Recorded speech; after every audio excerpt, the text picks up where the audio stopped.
had since college. Hey, all right. Come a little bit closer. Copy. Okay. When will I do that? After the bracket? Okay. Okay. All right.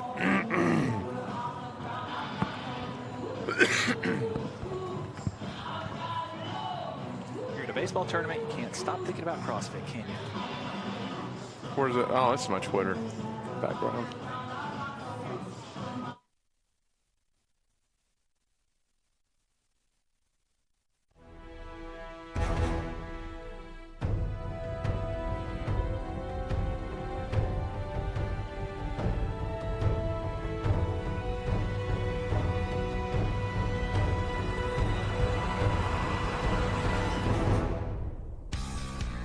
Welcome in to day 2 of the American Baseball Championship live here from Clearwater, Florida. Game 4 between the 3-seed UConn Huskies and the 6-seed Cincinnati Bearcats. A beautiful, clear day here in the Tampa Bay area. We welcome everybody in. High above in the press box, Garrett Walbert alongside my broadcast partner, Jeff Brightwell. Jeff, we're a couple of games into this tournament. One team, UCF, has already been sent home. These two teams are playing their first game of the day. Sometimes weather plays havoc with a bracket. Well, 6 games today. So we have some teams, as you mentioned, playing 2 games, some teams playing their very first game. Earlier today, of course, Wichita State knocking off the 2-seed USF Bulls. So Wichita State plays later today at approximately 4 o'clock. Houston, with their 6-2 win earlier today over UCF, they advance. They will play maybe Friday. We'll wait and see how this schedule is adjusted, but they do have the rest of the day off. Let's go down to the third member of our broadcast crew, Haley Out. Jeff, Garrett, we're the lucky ones. We're taking in a ton of baseball today. A projected 6 games going on here between Spectrum Field and Carpenter Complex. So a ton of great action going on the American Digital Network. Plus, you can catch the games both at Robin Roberts Field and the ones here at Spectrum Field right here on this timeline. So we're looking forward to Cincinnati and UConn coming up next. So leave us your comments on this Facebook feed. We're going to get to you. We're going to play some trivia this game. We're going to have a lot of fun interacting with the fans all throughout this broadcast. So we're happy to have you.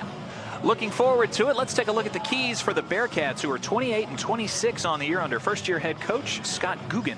Well, Scott Guggen's club needs to get an early lead. It's been a while since they've won a tournament game. You go all the way back to the Big East. So getting a lead and getting some of them would be very key here today for the Cincinnati Bearcats. And the keys for the UConn Huskies, the 3-seed under coach Jim Penders. A lot of experience in this tournament, 32-18-1. And we are underway as Mason Fioli leads things off, one of the #1 players in the rotation for the Huskies. Fioli this year, 8-1, 2.49 ERA, 14 outings, all starts. He's thrown a complete game, 86 2/3 of an inning, 70 hits, 29 runs, only 24 earned, 45 walks against 103 strikeouts, just a .218 average against. He's offering to Kyle Motice. Motice pulls this one foul down the right line.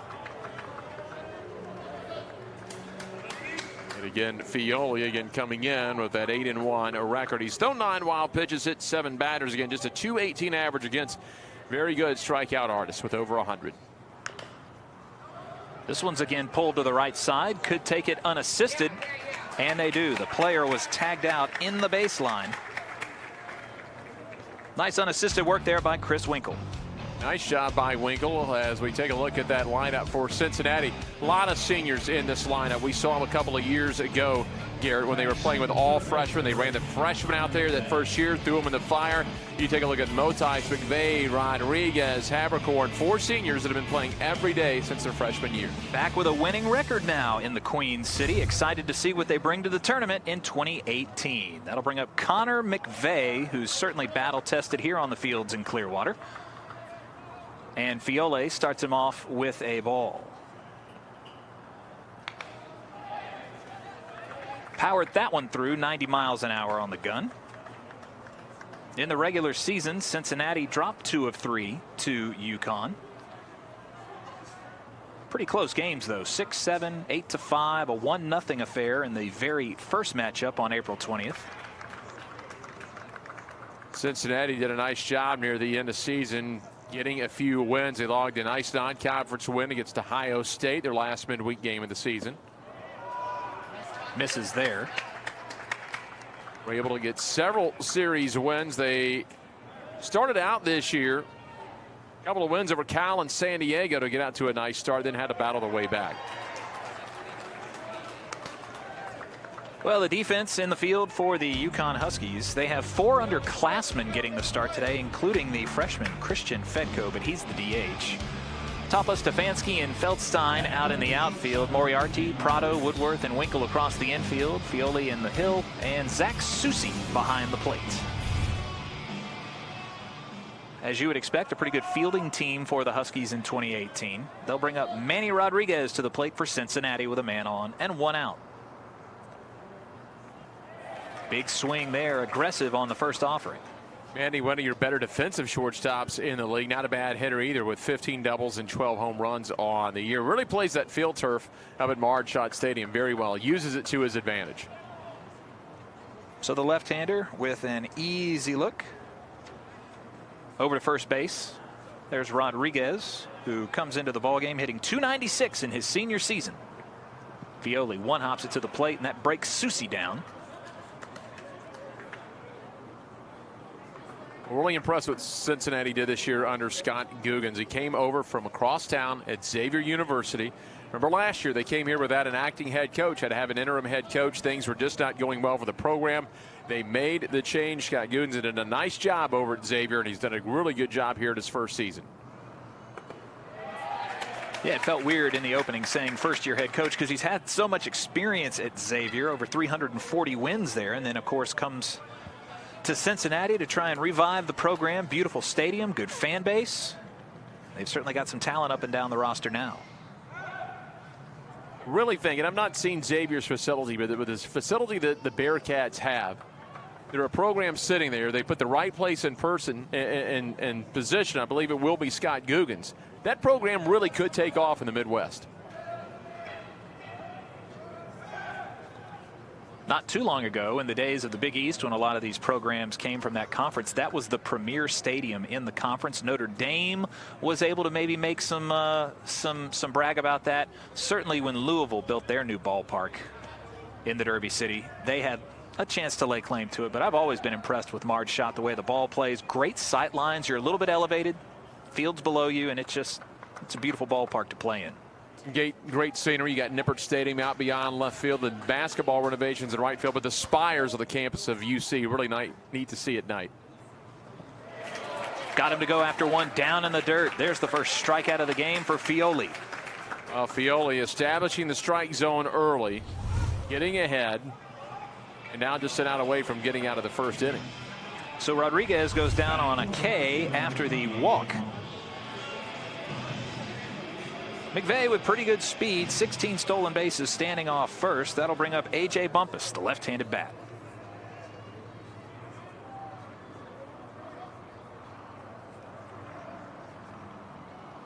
Bumpus stares in. Junior, .254 hitter on the year, 48 starts, 9 doubles, 5 home runs, good for third on the team, and 26 runs driven in.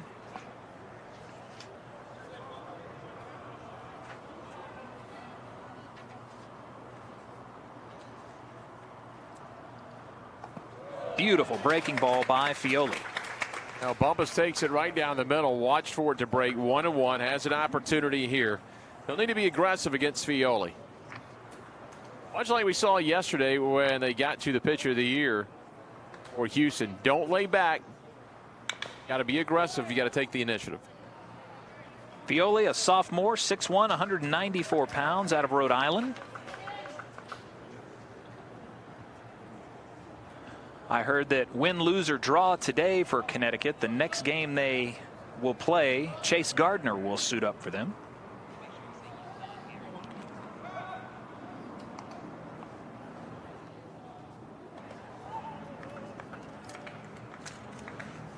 Runner drawing a little attention over at first base.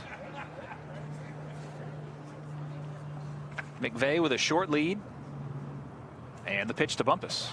A little bit low. Did he offer? Yes, he did. That's the end of the inning. Back-to-back Ks for Fioli. And UConn will head to the bottom of the first inning, ready to bring the bats to the plate. We'll be back with more here on the American Digital Network.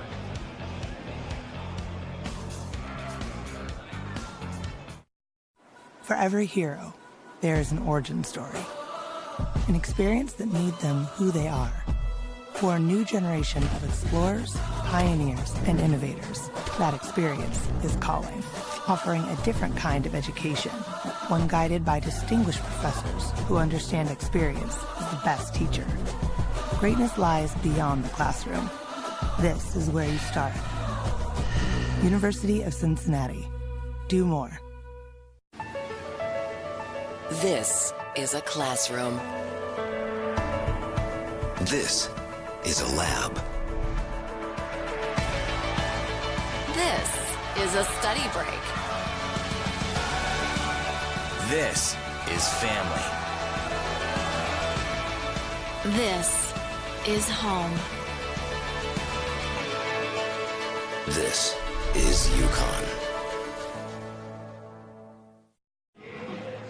Back live here, bottom of the first, Connecticut. UConn Huskies coming to the plate against Cincinnati, who will bring a pretty nice lineup into the field. Let's see what the Huskies have in order for us, Jeff, in their lineup 1 through 9. They're just going to be very steady up and down the order. They've got one player, Isaac Feldstein, the right fielder with double-digit home runs. He also has 11 doubles.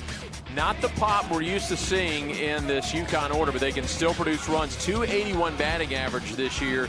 They've scored 290 runs, but a lot of the old names missing. You're used to Prado, Susi, and Feldstein, but no more Melee, no more Sundberg, no more of those guys. Let's learn a little bit more about the Cincinnati starter, who's 5-2 on the year, in Cam Aldred.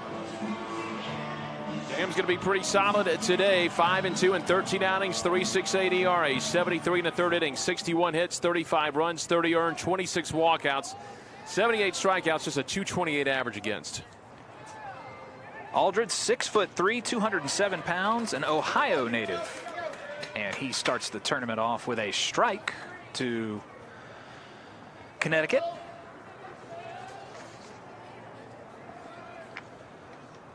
John Topa won't offer at that one. Topa came into today's ball game hitting .279 as the leadoff man. He started every game for Coach Jim Penders this year, now in his junior season. They again have battled some injuries this year, and John Topa, one of those guys that has battled his way through here, leading off the inning.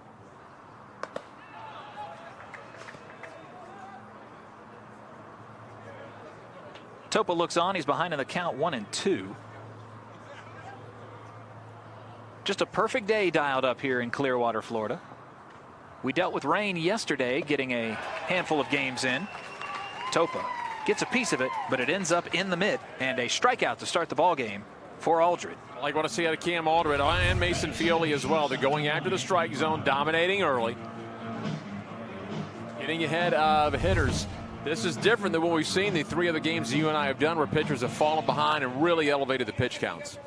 Now Anthony Prado, the shortstop, comes to the plate, hitting .293, one of the more talented hitters on this squad. Lines out, though, to the third baseman. Perfect press for Connor McVeigh.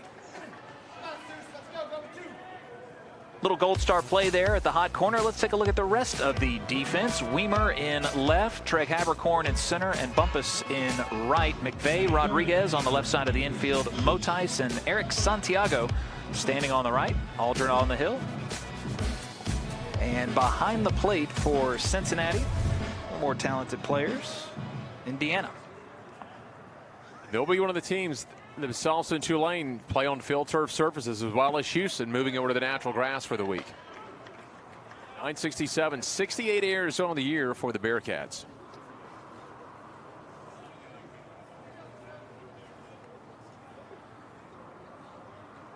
Cincinnati in last year's tournament started off against the U of H Cougars and fell 9-1, and then in a game where they had to do or die, unfortunately they died, losing to UConn 7-4.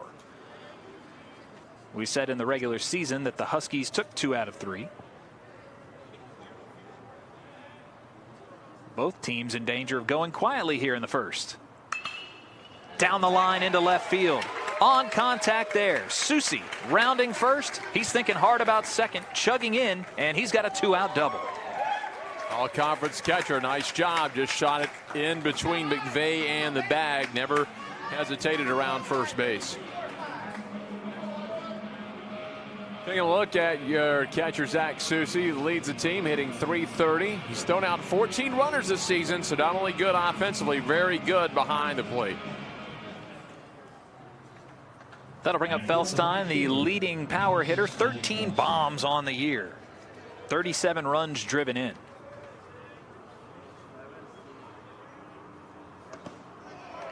And he lost his elbow wrap there, just flew off his arm with that violent swing.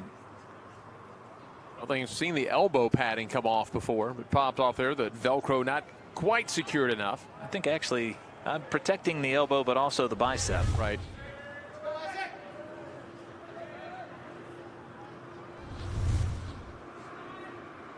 Cam Aldred stares in. Now he's got what he wants from Deanna. Left-handers offering a little bit outside and high.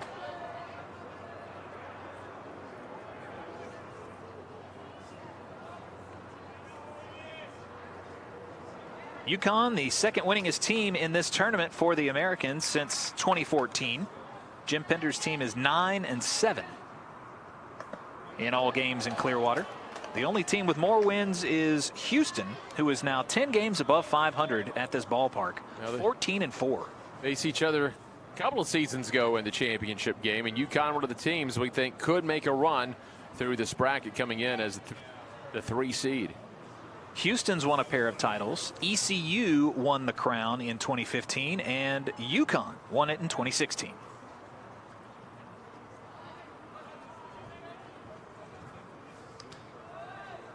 They set up on the outside part of the plate. The 2-1 from Aldred. Little too fine, couldn't find his spot. Aldridge did a nice job pounding the strike zone established against Topa and Prado after giving up the double. Now laboring just a little bit at 3-1, and here comes Deanna to go out to have a word with him. Try to get him settled down. No damage done, just that runner at second and 1 out, as Allred trying to work his way here through the first inning. Get his offense back to the plate. Isaac at 6'2", 185 pounds, out of Palo Alto, California. Started his collegiate career at Canada College in Redwood City.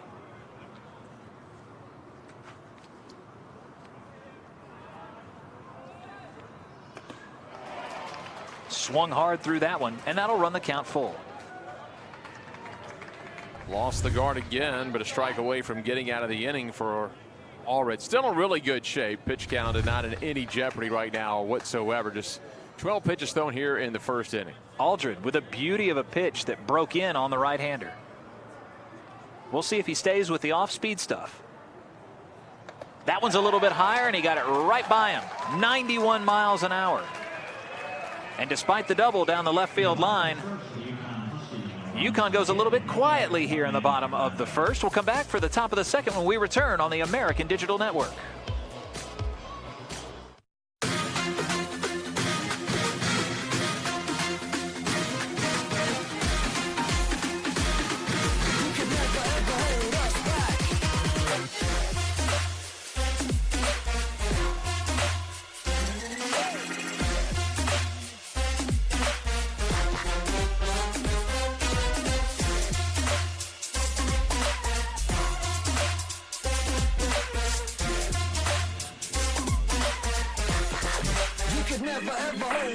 Oh, that ball is hit deep, left field, way back. That ball is gone. Double play ball potentially striking Stalls over to first. In time, double play, and that ends the game.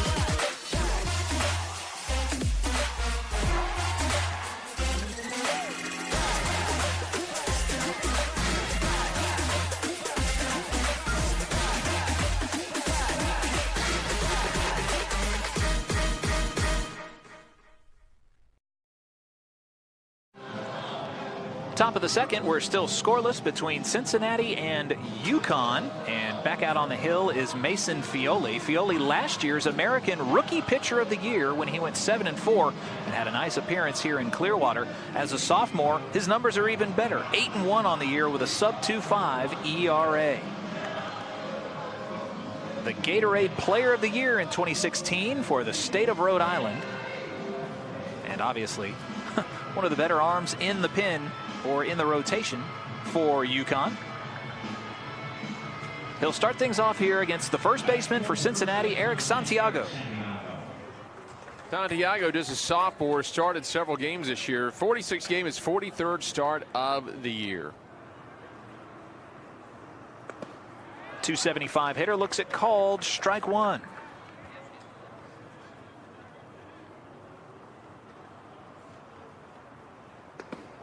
Breaking ball by Fioli is perfect. So again, Fioli gets out ahead. Kind of came off the hill funny there, and that was on his plant foot. Almost like he tried to readjust the grip in the windup coming forward toward the plate, just misstep. Wow, 76 miles an hour. Swung right through it. Santiago retired for the first out of the inning. He struck out the last three. He's retired for the first five that he's faced so far, and Fioli out to a really nice start. That'll bring up the center fielder for the Bearcats. Treg Habercorn comes to the plate in his senior season, hitting .271 and 11 doubles. 6'3", 194-pounder out of Leo, Indiana, and Leo High School. Late on the 89-mile-an-hour offering and fouls it back. First couple of years played right field. Of course, his freshman year when Ian Happ was still out in center field for Cincinnati. Then they bumped him over to center his last 3 seasons. Happ, the highest draft pick in Cincinnati history, went 15th overall to the Chicago Cubbies, already up in the majors in his second season, I believe. Habercorn won't offer it this one. That was a fun guy to watch compete. And I think he did 2 years of junior college and spent 1 year with Cincinnati, and it was a heck of a season in the sun. He spent a couple years with the Bearcats. Yeah. Outside corner and gets the call. First pitch of the 2018 Major League Baseball season. Homer started off the entire season with that home run. Waits on the breaking ball, pulls it through the side into right field. So Habercorn will dive back in, and a tag applied by Zach Susi, the catcher, who ran all the way down with him. Foul sign trying to run that throw behind play. Habercorn got bagged, but that's what you do. You roll it out there to right field, and you have that catcher try to come in from behind on the backup. You'll watch closely at the end of this play. When he dives back in, it looks like he hurts his right hand. He's having a trainer attend to him now. Dove back in, and his right hand's an issue right now. I think Susi may have accidentally stepped on it. Maybe we have a different angle, but the athletic trainer came out to talk with him. Looks like he's talking with his first base coach now. Seems to be okay. It was his right hand. The left hand's the one that went into the bag, and he immediately came up shaking the right hand. Left fielder Joey Weimer standing tall at the plate. This one gets away from Susi, but the runner will hold. Let's take another look. Diving back in is Habercorn. Yeah, he came down on his. He came down. Metal spikes. Weimer lifts this one a mile high. Foul territory, left side. Should be playable. And he lost it in the sun. Tough play there at the hot corner for Moriarty. He's got the shades on, too, and just lost control of the ball in the air. He had to look directly into the sun. Earlier today, about 4 hours ago, that sun would have been behind him. He had it all the way, and there you go. You see it immediately when he covers the head is when he lost it. He got in position to make the play as well. We'll see if Weimer can make him pay.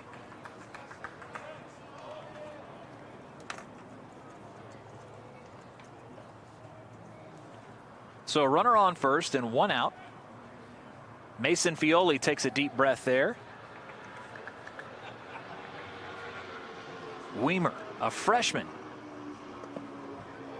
takes this one low, and the 265 hitters even in the count. 1-1. Well, in a team of upperclassmen with a lot of experience, this freshman's managed to play 44 games of 42 starts this year. Chance to move a runner over. Smashes this one, but it'll tail foul into the left field seats. And the count evens at 2. We were trying to move Habercorn around. Habercorn this year has 12 stolen bases. The Bearcats as a team have gotten out of run a little bit this year. 79 stolen bases for Cincinnati.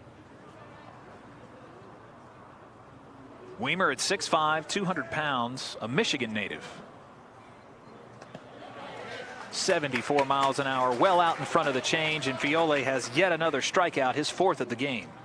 Well, ever since the one-out walk an inning ago, he's now struck out 4 of the last 5 batters he's faced, giving up just the single to Habercorn here this inning.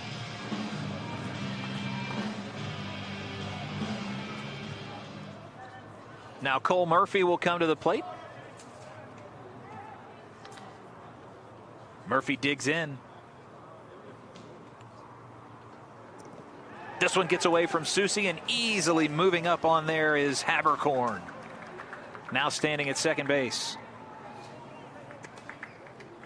RBI opportunity here for Cole Murphy. Again, getting on top first would be huge for Cincinnati against a very experienced team.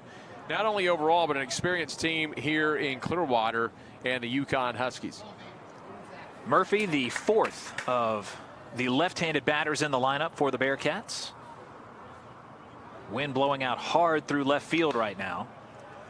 And that one's fouled back.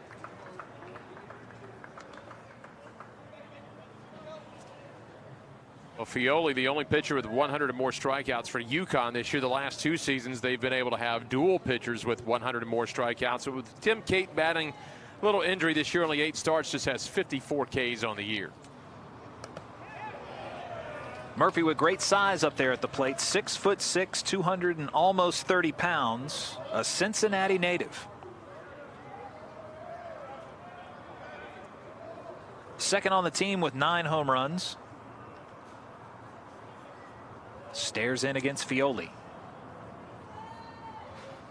They set up inside. And that'll reset the count. 2-2 now. Habercorn, who runs well, plays center field for the Bearcats. Back to second.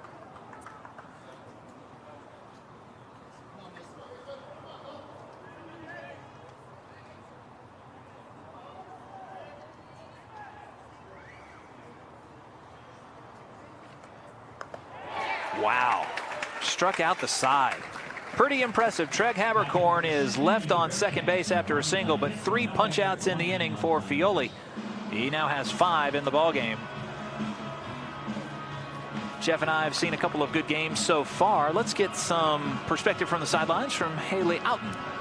It's a hot day here in Clearwater, so maybe this story will help cool you guys down. Back in early April when UConn hosted UCF, the first game of the series was actually snowed out. So for the California guys, this is a whole new world. So what did they do?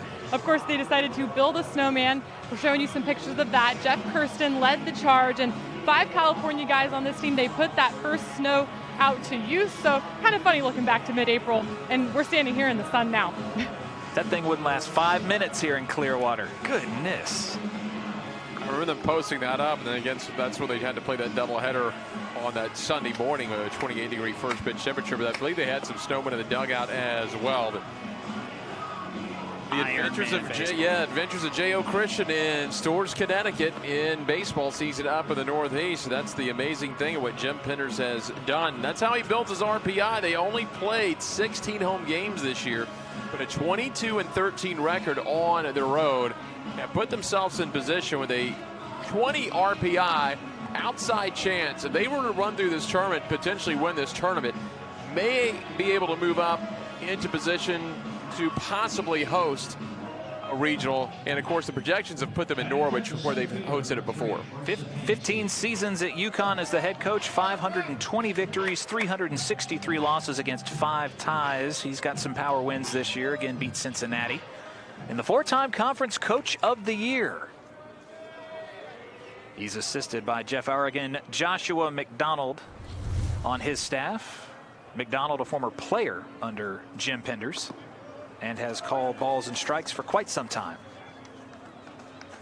That's such a key to have him with them for so long. The consistency and that staff, and consistency in that program. Nice job, obviously. You just got to look at the draft picks he's had over the years at the pitching. Troy Stefanski even in the count, 1-1.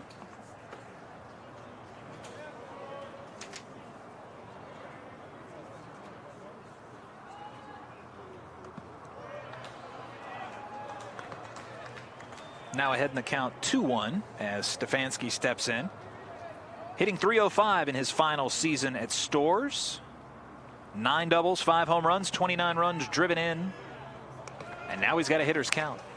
Already a nice job in the first inning with a couple of strikeouts. Gave up that 2-out double, but no damage done.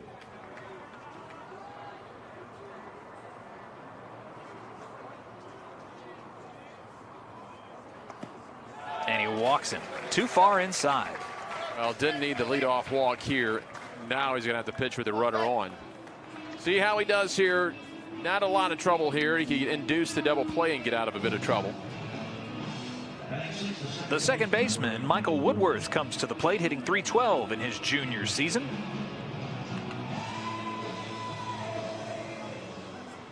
Faced UConn on April 22nd. 5 innings, 6 hits, 3 runs, all earned, 5 walks. He struck out 4 in the 3-2 win. Squares to bunt, fouls it back into the mitt.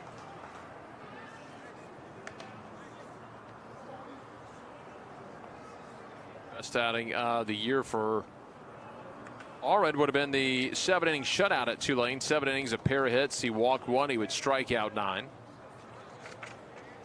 Unfortunately, they took a 2-1 loss, but he left with an even game.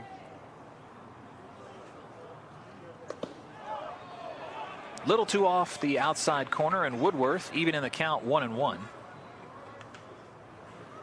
Connecticut, UConn, one of 3 teams that has won the tournament title here in Clearwater, including Houston, who's got a pair, and East Carolina. Pickoff, and they say he got in just under the tag. Great effort there by Cam Aldred. Nifty little move to first. He had the move. Had he been able to pull the trigger a little quicker, he probably has him. Stefanski has 12 steals on the year, and he had him leaning. Santiago went for the shoulder instead of the hand coming to the bag, and looks like he got in just in time. Now Woodworth behind in the count, 1-2.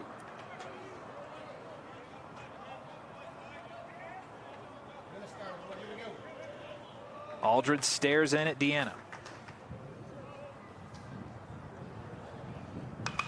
This one's lifted in the air. Wind blowing across the outfield. And an easy fly ball out for the first of the inning.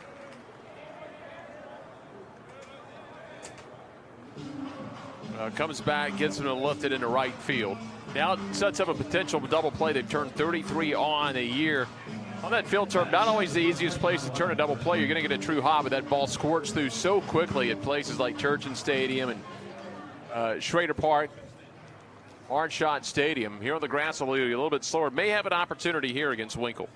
Winkle, the left-hander, in his sophomore year, hitting .272. They set up on the outside corner, but Aldred will throw over to first instead. Winkle with 11 doubles. He's also driven in 30 runs for the Huskies.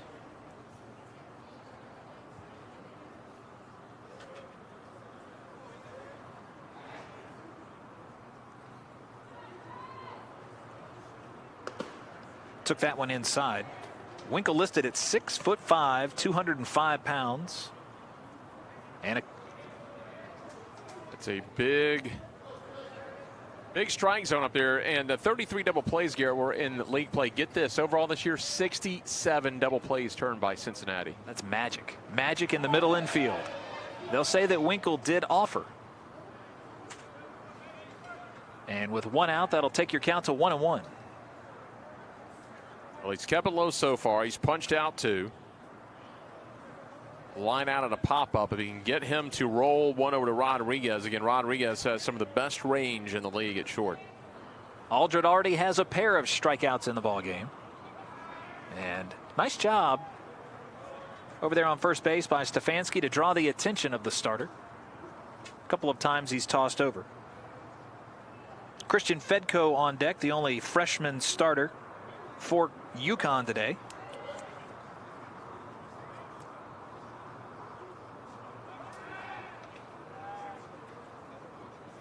They want to keep Stefanski close again. 12 steals, but Deanna behind the plate. He's only thrown out 6, but only 18 runners have attempted. So at 33%, not a bad percentage for Deanna.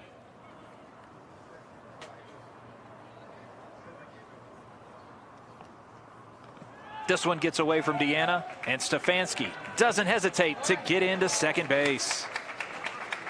Now a runner in scoring position with only 1 out for the Huskies. Aggressive move by Deanna to still wing it down there. He fortunate that ball didn't get away out in the center field.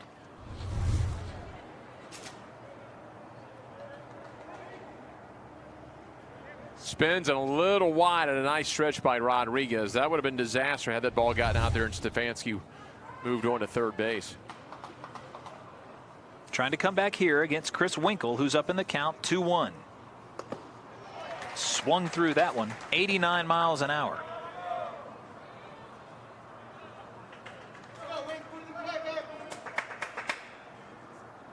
Now, similar position as an inning ago, but Susie was on second with 2 outs instead of 1 out.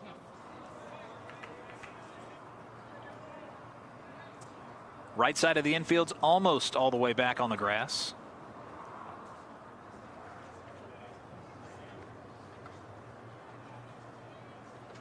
Winkle last year started 45 games at first base.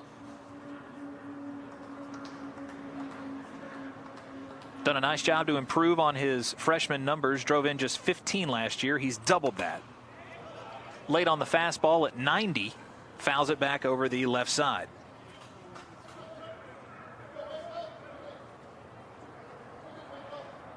Coming out of Orange, Connecticut and Amity Regional High School, he was an all-conference performer in basketball and baseball.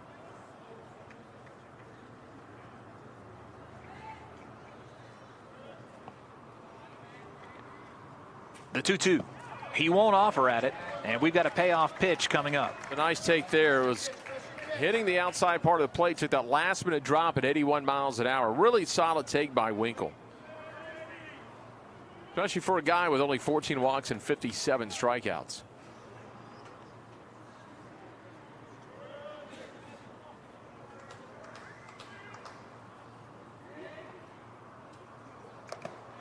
Foul tips this one back into the mitt. Third K of the game, and Winkle punched out. That'll bring up Christian Fedko. Well, he's got a strikeout when he needed it. He had the runner at second with 2 outs an inning ago when he got Feldstein, and now he's coming back with Winkle. See what he can do with Fedko. Just blew it past him as he pulled his hips outs a little too much. And here is Fedko, your rookie of the year in the league. 248 hitter, 11 doubles, 27 runs driven in. He's also scored 18 runs, so some pretty good wheels.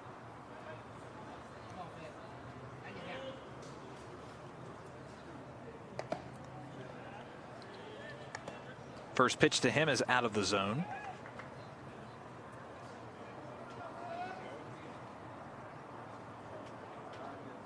Fedko with really nice numbers in league play.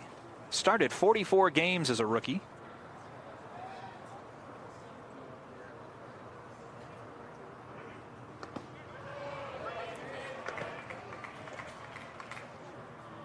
Stefanski moved up on the loose ball at the plate, now standing on second. Fedko even in the count, 1-1. Well, he got the strikeout with that runner at second an inning ago. 2 outs. Second inning in a row, he's had that runner in scoring position. Did a nice job to work out at last inning. See if he can do it now. Had the runner at second with just nobody out after the fly ball and the strikeout. Aldred's last pitch on the outside part of the plate. Fedko tried to pull it and swung through it.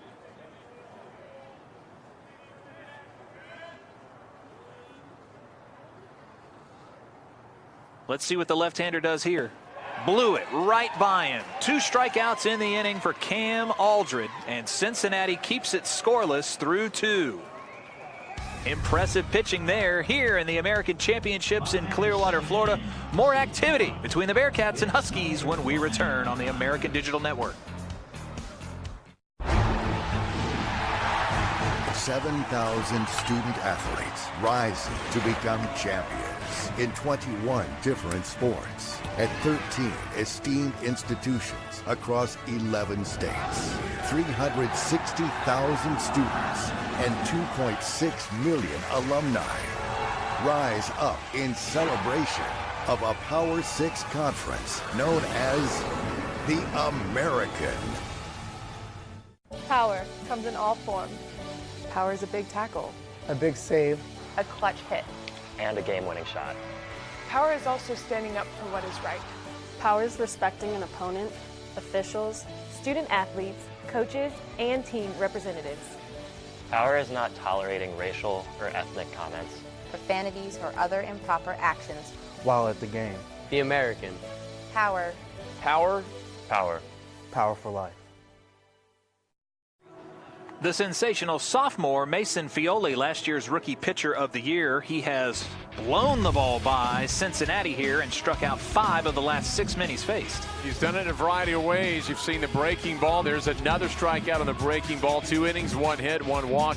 He struck out 5, and there he goes with the slider down and away. Against the left-hander, still keeps it low. Right at the knees, continues to fall off the table. I don't think there was any doubt that Jim Penders wanted to start Fioli in this game to open up against Cincinnati. 1 more strikeout to his credit and blew it away there with the off-speed stuff. Fioli with a complete game victory at Cincinnati, a career high, 14 strikeouts. He'll lead off against the catcher here, Mason Deanna, who starts us off in the top of the 3rd inning. 5'11", 168-pound junior out of Olmsted Falls, Ohio, attended St. Edward High School.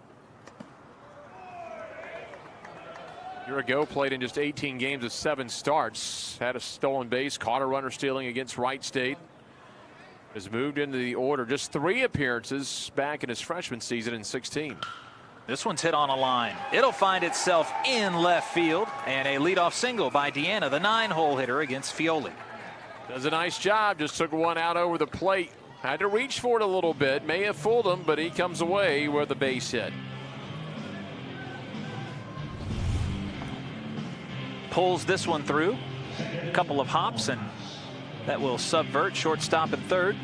And now a runner on for the top of the order in Kyle Motais. First leadoff man to reach for the Bearcats. Just 1 stolen base. It shouldn't be a threat to run. Motais, one of 4 seniors in the starting lineup today. And can't get the bunt down there. Try to get that on the run as we take a look at Kyle Motais. A .330 average. He scored 44 runs this year. He's also drawn 28 walks. One of 3 Bearcats with double-digit doubles. He has 10. Motais is a terror on the base paths. Bad bunt attempt here, but I don't think they'll be able to get to it. Susi can't quite get there. His next stolen base will be his 20th of the year. But he's behind in the count here, 0-2 to Fioli. He's only got 6 sacrifice bunts, so I would doubt they're going to risk a 2-strike bunt attempt with Motais. 44 games, 37 starts last year, 191, but what a jump here to a senior season, up to .330. So about a 140-point improvement for Kyle Motais. Way back in his freshman year, 49 games, 47 starts. The 0-2. Hit right to the 3rd baseman. Looking for the twin killing, just a little bit late. Diving back in there smartly is Deanna. But a great play at 3rd base for the UConn Huskies. Hit it hard. Moriarty had him played right down the line perfectly. Trying to get the double up. Fortunate for them, Mason Deanna waited to see if it went through.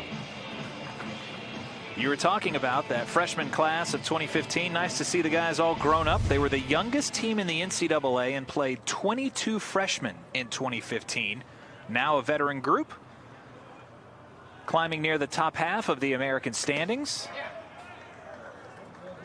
Well, just kind of waited for the sophomore and juniors really to turn the corner. They just couldn't do it. They made the change. Scott Guggens has done something to put a charge into this ball club. He's really developed these guys. I mean, again, you look at Motais, who was 191 a year ago, and in just 1 season bumps up to .330 this season. But you still have to like what Coach Guggens did. He didn't push the seniors to the side and say, I'm going to bring my own guys in, build with them. He bought into the seniors. He's going to let them set the foundation for the Bearcat program. Connor McVeigh at the plate, drew a walk. Looks like he's just shy of a hit there. Foul down the left field line. McVeigh, a redshirt senior out of Mason, Ohio, 6 foot, 185 pounds. He hit 280 a season ago. He was very solid, right around the same average at 279 this year. A little bit more pop of the bat with the 9 doubles and the 6 home runs. 10 seniors on the staff, including the redshirt senior, Connor McVeigh for Cincinnati. Susie can't handle this one. And a runner in scoring position now. Moving up is Deanna. So it'll be the second inning in a row the Bearcats have had a runner in scoring position with less than 2 outs. An inning ago it was Fioli, that got the back-to-back strikeouts to get out of the inning. But now he's got Deanna at second, just 1 away. But you're going to start to get through the heart of the order. Fioli started that one low. 1 hops off the plate, and that's what made it hard for Susie to come away with it. The 3-1, he's all over it. Looky what I found. Can't quite double him off, but again, Moriarty played perfectly at the hot corner. Moriarty should just not move today. Stay right there, back-to-back flyouts and a chance for a double play. But smartly again, Deanna doesn't get too far off the bag. He's a little bit behind the bag, about 10 feet off the line. That's been the money spot for him so far. That got to him in a hurry, and unfortunately, Michael Woodworth couldn't get back to second base in time for the twin killing. So 2 outs, man on second, and Manny Rodriguez back to the plate. He struck out in the first. They're staying aggressive against Fioli, swinging at first pitches. Well, that's what they did to Aaron Fletcher yesterday. Didn't let him bang that strike zone, get ahead 0-2, get ahead 1-2. And here's one of your better defensive infielders. I really like the way Manny Rodriguez plays short. Rodriguez not bad at the plate either at 296. He leads his club with 12 home runs. He's the only Bearcat with double-digit home runs on the year. Throw in 15 doubles, and he's somebody you certainly have to account for in the pitching plan. 0-1 backs him off the plate, 89 miles an hour. This is a guy that really thrived with Coach Guggens. Last year, just 242 with 6 doubles and 1 home run to blow up to 296. The 30 extra base hits. He's got 3 triples in there as well.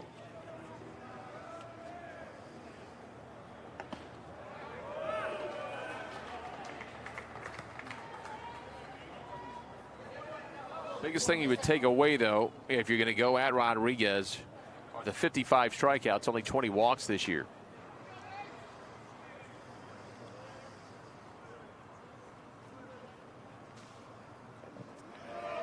Susie blocks that one at the plate and keeps the runner from advancing. So while we talked about Cincinnati being veteran rich, they've got 10 seniors. The UConn Huskies have just 4. Trevor Holmes, who's a redshirt senior, he redshirted in 2014. He's seen every year in this tournament. Dan Rakowski, Joe Rivera, and Troy Stefanski. So a young nucleus coming up for UConn, who finished this year 3 in the standings. Susie can't get his hand on this one. Just moving up is the catcher. Mason Deanna has now moved on 2 balls that have gotten away from Zach Susie. We'll see how they roll it. The only chink in his armor today have been these wild pitches. And if they roll this a wild pitch, that's going to be the 3rd of the game. Remember, Havercorn went to second inning ago.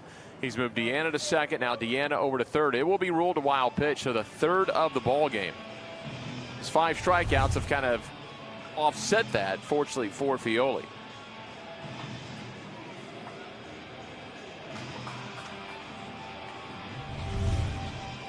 Susie, a junior behind the plate, started 56 games at catcher last year. He's got 47 starts this year, had 47 starts as the primary catcher in 16. Don't know what it is, just not seeing it as well as he wanted to. Now A.J. Bumpus will come to the plate with runners on the corners. First pitch to the Bearcats' right fielder is called, strike 1. Not quite sure if they have their signs mixed up a little bit, but it's not as if Susie is a freshman catcher. Junior, and he's had plenty of innings behind the plate. But Fioli a little bit all over the place. He's kept Susie bouncing around today. Susie's done the best job he could. Bumpus was a strikeout victim to end the first. 1 of 5 Ks today for Mason Fioli. Infielders playing pretty straight up and far back against Bumpus. Outside corner.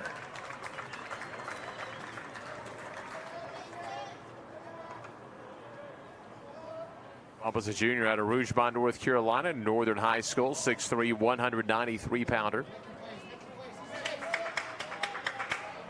Can the lefty pull it through the right side?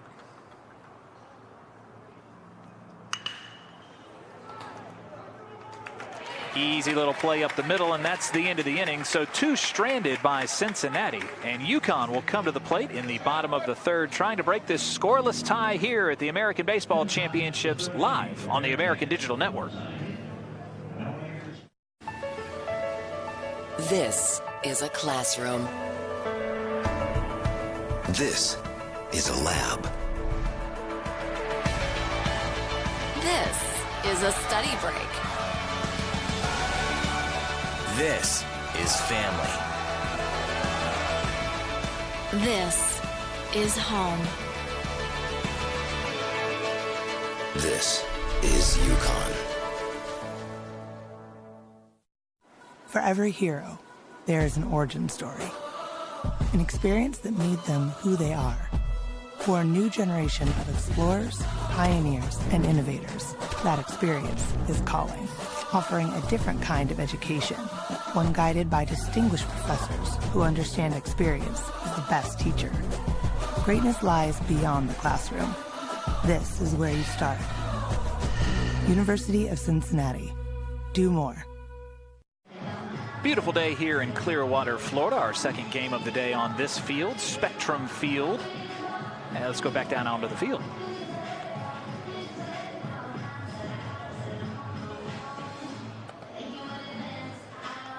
Cincinnati back out in the field for the bottom of the 3rd. UConn Huskies have been held to just 1 hit. Been a nice day so far for the starting pitcher for the Bearcats, Cam Aldred. Struck out 4 through the first 2 innings. He allowed just the 1 hit, the double in the first of 2 outs. The leadoff walk an inning ago, did a nice job. Ended up throwing a wild pitch and puts Stefanski at second, but comes back, gets the fly out, then back-to-back strikeouts over Winkle and Fedko. Connor Moriarty will lead things off. Third baseman stares in, gets under this one, right side of the infield. And that'll get all the way into shallow right field, though nice play made by Kyle Motice for the first out. We already saw the sun earlier today. I believe it was Moriarty, or was it McVeigh that got caught in the sun earlier today at third base near the wall, but that time he had it all the way. Nice job to establish position. Left fielder John Topa stands back in, second time today, leading off. He struck out to start our ball game. Topa Jr., 6 foot 209-pounder out of Portsmouth, Rhode Island, Bishop Hendrickson High School. Played for the Wareham Gatemen. He played up at the Cape last year, so he's going to be looked at very closely by the scouts. Back up the middle. This one's got a chance, and Topa will be safe down the line quickly at first. An infield single, second hit of the ball game for UConn. Went in the perfect spot. Rodriguez made a dive at it. Motice would end up collecting the baseball behind the bag, but at that point had to eat it. No chance to make a throw. That's a play Rodriguez makes a lot on the field turf at Cincinnati. Used to playing it, can kind of slide through the turf, get up and make the quick throw, something you can't do here in the dirt infield.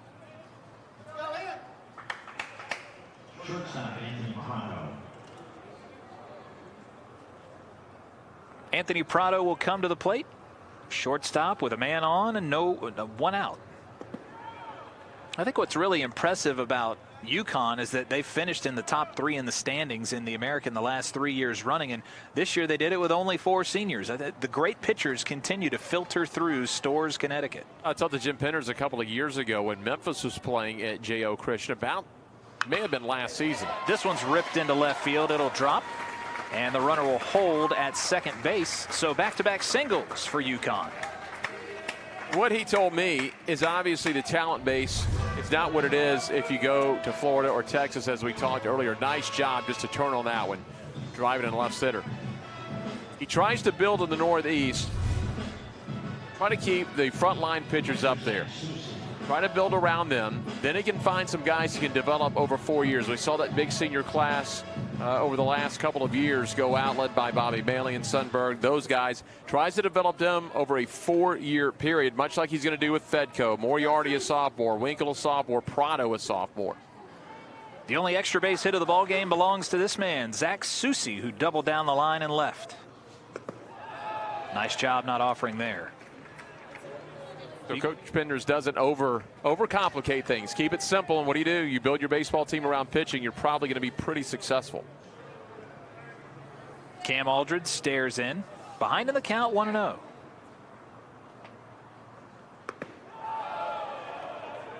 They'll appeal to our umpire, who's standing over between second and third, and they'll say he did not go. Matt Nieder, the home plate umpire today, a 3-man crew with Mark Wagers at first and Jim Shalley, who was behind the plate in the last game. Of course, with another game going across from us in this complex, they've had to split up the umpire crews to crew 2 games. Hard to get that appeal call with a 3-person crew with a man on base. Once you move the guy off third in the middle of the field, hard to get that call. Got to ask, though. Susi ahead in the count, 2-1. On the year, he's driven in 32 runs, good for second on the team. They're setting up inside on him. Oh, and he plunked him. Our first batter hit of the ball game, and he wore that one well. Got him in the back. He'll jog down to first. He's not going to rub it yet. I'll wait till the camera's off of him. That caught him right in the back. Nice tight shot, too. Oof. Right below the ribs. That'll leave a nice mark, some stitch marks tomorrow. That's J.D. Heilman, the assistant pitching coach, who comes out to talk with the staff. He's in his 4th season and was retained. Scott Guggen's club with runners on the corners against them right now, just trying to settle things down in the bottom of the 3rd. Here's Cincinnati, a 4.55 team RA, held opponents to 265 average against. That's a little high. Didn't allow a ton of walks, though. So limited the freebies. They're 211 walks this year. They struck out 400 as a staff.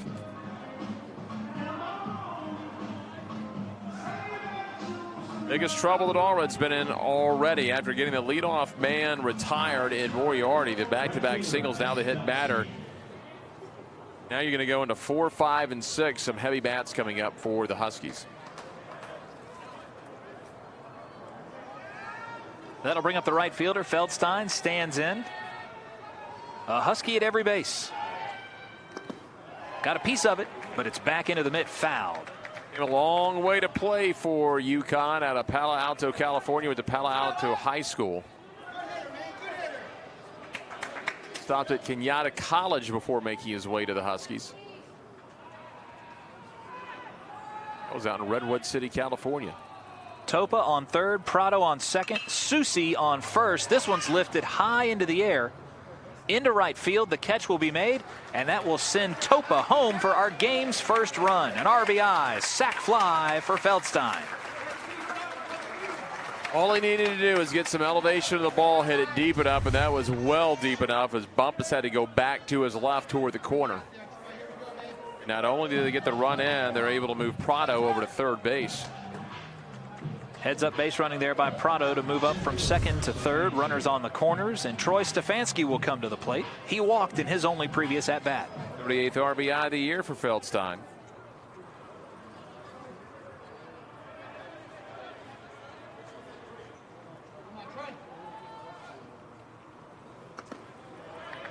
That's called strike one. Cincinnati in the regular season won 3 American Series. They ended up sweeping Memphis. They took the series against Wichita State, and they also took the regular season series against the champion Houston Cougars. Won the last 2 games. Deanna tries to frame that one back up, but he doesn't get the call. Count goes 1-1.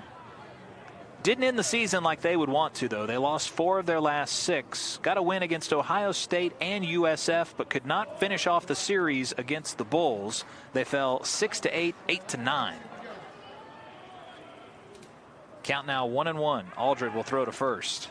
And we thought they were going to finish out fairly strong. They got that 4-3 win against East Carolina on Friday, May 11. They scored 2 in the top of the ninth. East Carolina, though, they were leading ECU on that Saturday. The Pirates, I believe, got 5 runs over the last 2 innings to rally. They won it 13-6, and then ECU, a 1-run loss in game number 3. And then, as you mentioned, beat South Florida to open up series, but a 2-run and a 1-run loss. Cincinnati's played a lot of close games this year.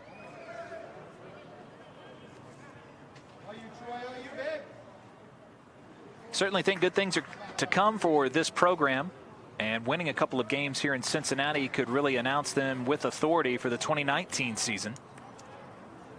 Runner takes off, but this will be right into the glove at the shortstop, and that's an easy out. But 1 run comes across to score, and the UConn Huskies take the lead in the bottom of the 3rd, 1-0. Let's go down to the field with Haley.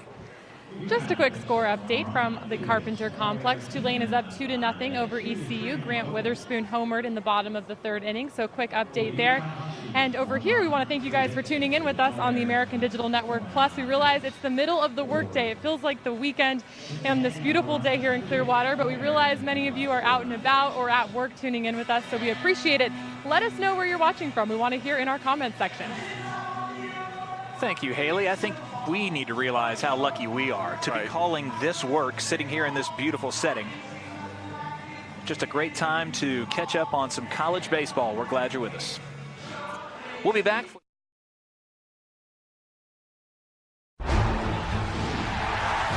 7,000 student athletes rising to become champions in 21 different sports at 13 esteemed institutions across 11 states. 360,000 students and 2.6 million alumni rise up in celebration of a Power 6 conference known as the American.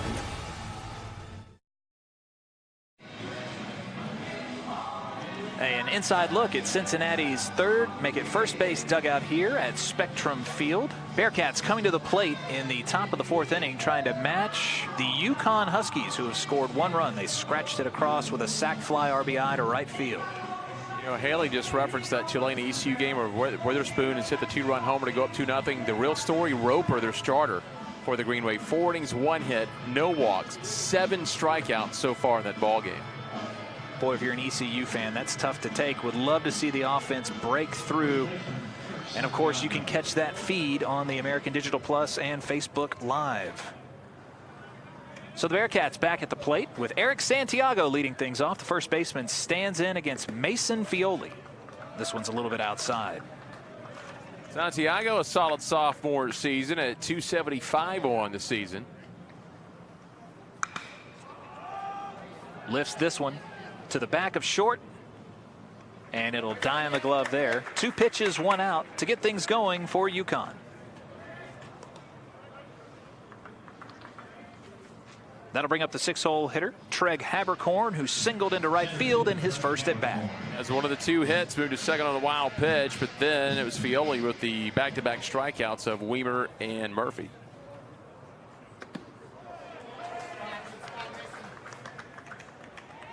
But a big guy, 6'3", 194, long and lean. Almost got hit there. That one came inside. He was American Conference Player of the Week back on May 4th, his freshman season, on the honor roll last year, or 2 seasons ago, and played in 40 games a season ago his junior year. Fioli with the 90-mile-an-hour offering there, fouled off. He is ahead in the count, 1-2.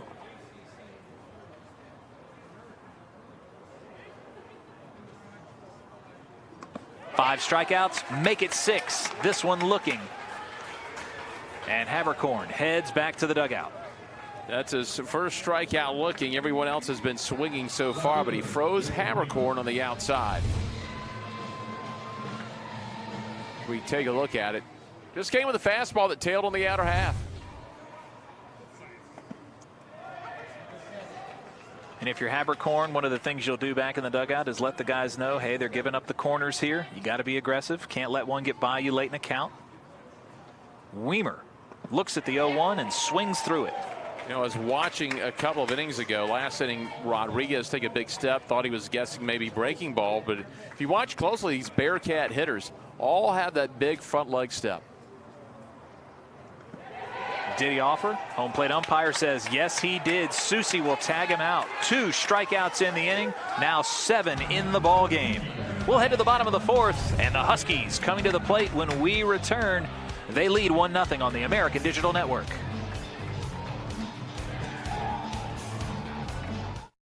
Power comes in all forms. Power is a big tackle, A big save. A clutch hit. And a game-winning shot. Power is also standing up for what is right. Power is respecting an opponent, officials, Student athletes, coaches, and team representatives. Power is not tolerating racial or ethnic comments. Profanities or other improper actions. While at the game. The American. Power. Power. Power. Power for life. For every hero, there is an origin story. An experience that made them who they are. For a new generation of explorers, pioneers, and innovators, that experience is calling, offering a different kind of education, one guided by distinguished professors who understand experience is the best teacher. Greatness lies beyond the classroom. This is where you start. University of Cincinnati. Do more.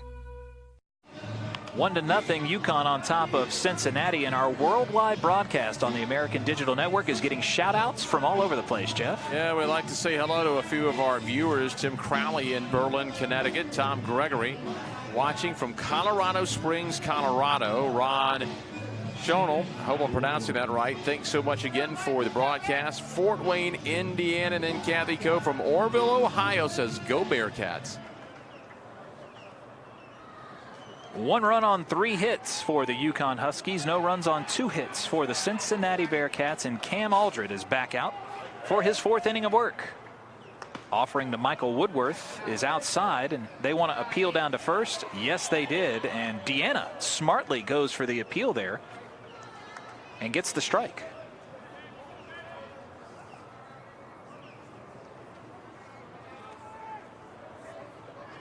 Woodworth flew out to right field in his first at bat. Late on this one, it'll find the chairbacks in right field. Woodworth, another one of the Californians that came all the way to the east to play for Jim Penders out of Alameda, California, and Alameda High School. Went to Sierra College before he made his way to Stores.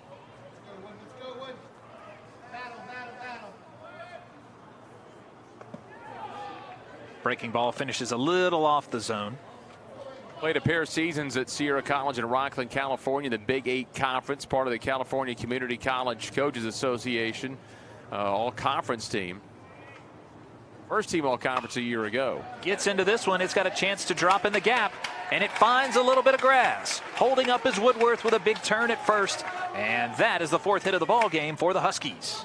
Tucked it in there between Weimer and Habercorn. Habercorn thought about diving, then tried to pull up. Fortunately, had Weimer right behind him to back him up. That ball was so high it wasn't going to get to the wall. Kind of lost his footing there, but again, a runner on first with nobody out for Chris Winkle. Second leadoff man they've had, Troy Stefanski, reached on a walk back in the second, ended up being stranded at second base.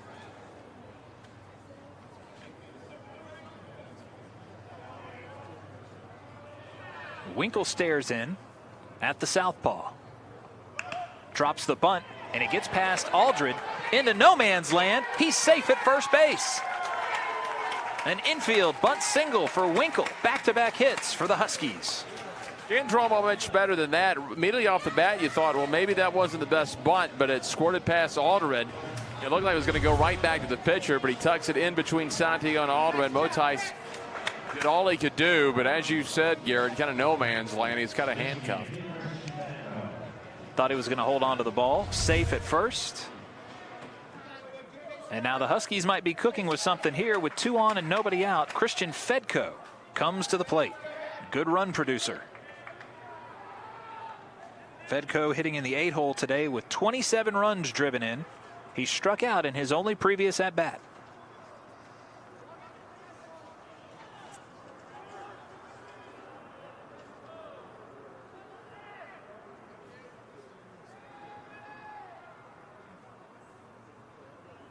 He squares to bunt, tries to move both runners around, and this one finishes high. Don't forget, a winner's bracket game going about 300 feet to the west of us right now with Tulane and East Carolina, and the Greenies are up 2-0.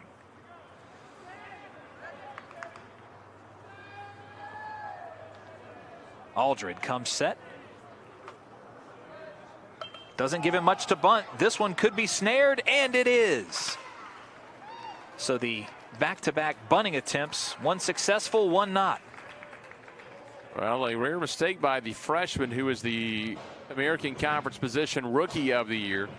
Got the bat head down. They'll teach you to keep the barrel of the bat at top of the handle. That time it dipped just a little bit too much, and McVeigh on top of it. So the senior third baseman makes the play, keeps the runners at second and first. And the bottom of the order, Connor Moriarty comes to the plate. Sophomore came in hitting .228. Flew out to right field in his last at bat. Aldred starts him off with a ball. That's 2 batters in a row. You got to like the ability, though, for Aldred to stay focused in this game. Has a handful of strikeouts, has limited UConn when they've had men on base. Pitching well here. Just shy of 60 pitches. What he did, Garrett, is he takes a strike there. When Fedko squared, came in with a slider, and he was able to kind of deke that rookie into like moving the bat inside. That'd have been a better take probably for Fedko to stay alive.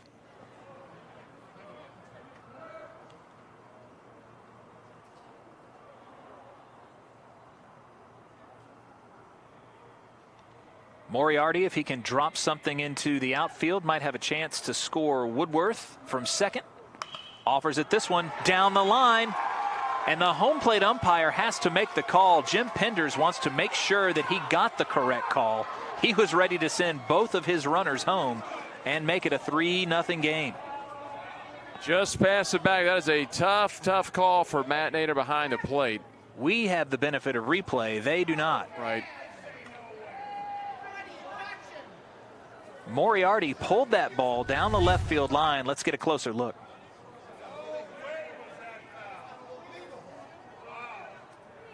Still hugging the line.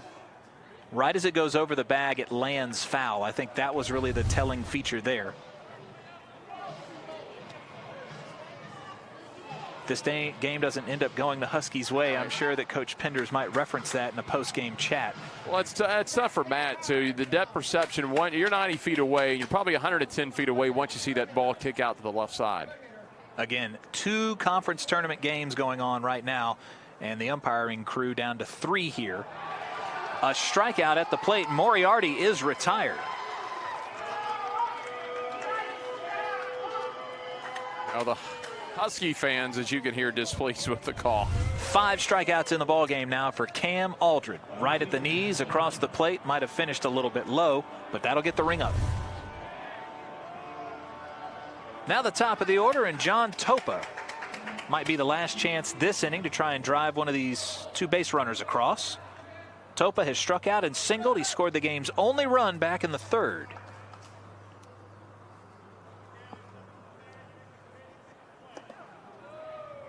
Topa leads this team with 3 triples on the year. He's also pounded out 8 doubles and scored 29 runs.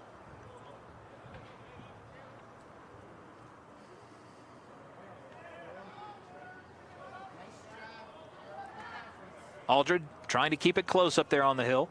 Left-hander comes set. This one's going to get pushed by the wind, foul, right over the top of Cincinnati's dugout. That'd have been a nice way for them to end the inning in strand 2. Now Santiago did a nice job to get over there quickly. Caroline McCurrick out of Toronto, Canada is watching. She's rooting for her Bearcats. She was happy with the call over at third base. Bearcat fan in Toronto. I'm sure she wouldn't mind a hot plate from Skyline Chili. Aldred comes set. And Topa, even in the count, 1-1.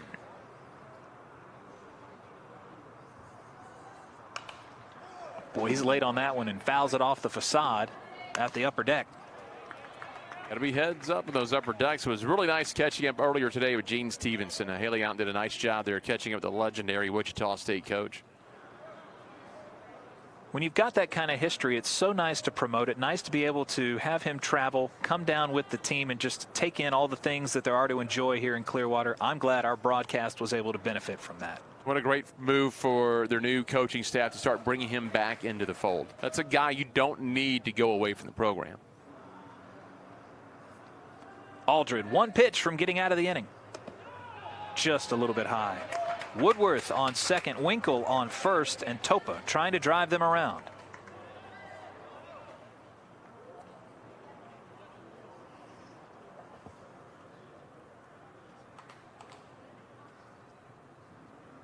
The Huskies last year started the tournament off with a 12-3 win against Cincinnati, but then ended up falling to U of H 7-6 and losing to the Cougars again 13-3.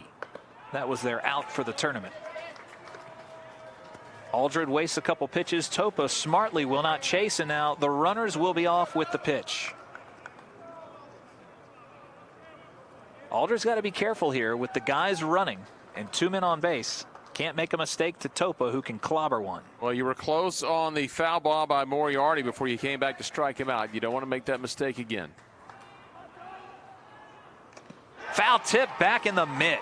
Huge strikeout there for Aldred. His 6th of the ball game and 2nd of the inning. UConn will strand 2 here in the bottom of the 4th inning. Let's go down on the field. As Cincinnati looks for its first ever American Conference tournament win, down 1 run. Interesting note about the Bearcats is that over half of their games this season have been decided by 2 runs or less, so certainly within distance here with a good amount of game left to go. Thank you, Haley. 20 of those games decided by 1 run. So Haley talked about the 2 runs. 20 games by 1 run for the Bearcats this year. Well, you have a chance. Dennis McElhaney's in Pittsburgh, loving the webcast. So we think, you mentioned Skyline. You might go to Primanti Brothers in Pittsburgh and grab a sandwich. Russell Steinberg, Bob McDonald. Saying a big shout out to the league and all the workers here who were able to stay ahead of the weather and again arrange 6 games on day number 2 of this tournament. Well, Haley mentioned that the Bearcats are looking for their first ever win at the American tournament. They did not qualify for it in 2014 when the league was in pool play, and then they certainly have struggled a little bit coming in. Cincinnati did not have a victory in the previous 3 seasons. And Jeff, when you think about it, going back to tournament play, they actually haven't won a conference tournament game since 2008 right here in Clearwater when they played for the Big East title against the Louisville Cardinals. Well, it looked like they were going to have their first tournament win in a long time a year ago. They scored 5 runs in the 5th, 1 in the 6th, 5 in the 7th. They took a 14-8 lead over the Memphis Tigers, who then rallied from the 7th inning on. And remember, Memphis won that in the bottom of the 10th inning. That was a wild game. Mason Fioli back out for his 5th inning of work. He'll face the left-handed hitting Cole Murphy to start. Murphy watches that cruise by for ball 1. So it's been 10 years since Cincinnati has won a conference tournament game. They have one other streak that they're trying to get off the schneid. The Bearcats are looking to break a 44-year NCAA tournament drought. I hate to say this, Richard Nixon still in office in 1974, the last time the Bearcats made a regional. But I really think under Coach Googans this team is close, and I think in the years to come, NCAA regional success will come. Well, again, as I said before, I've not seen Xavier's facility, but I've seen Cincinnati's plenty of time. He has what he needs there, the infrastructure and the support of the administration. Fioli struck out 5 Bearcats through the first 2 innings. Cole Murphy ended the 2nd with a punch out. He's now struck out twice today. Mason Fioli dealing. He struck out 3 in a row and 8 total.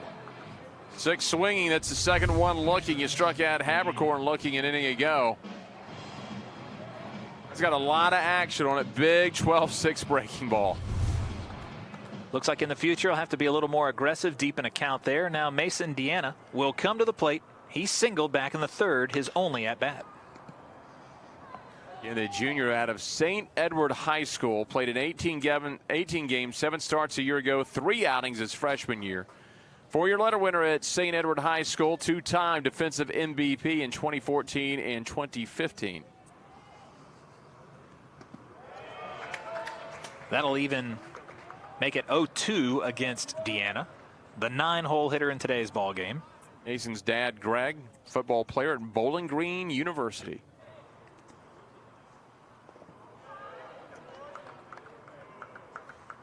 So a former Falcon up at Bowling Green State.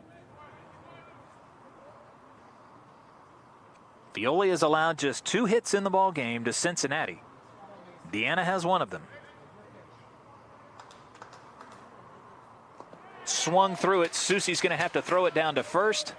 And Fioli has set down 6 in a row.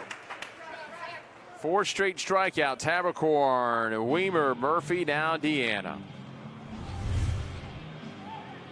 This guy's dealing today. And he's going to approach a career high potentially in a few innings if he keeps up this pace.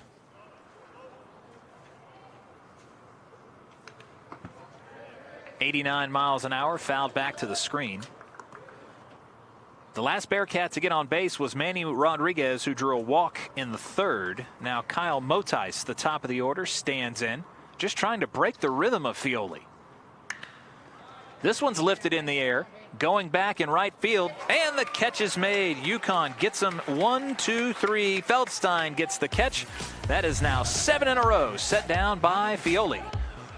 We're 5 complete, heading to the top of the 6th. When we return, it's UConn 1-0 on the American Digital Network. 7,000 student athletes rising to become champions in 21 different sports at 13 esteemed institutions across 11 states. 360,000 students and 2.6 million alumni rise up in celebration of a Power 6 conference known as the American. This is a classroom. This is a lab. This is a study break.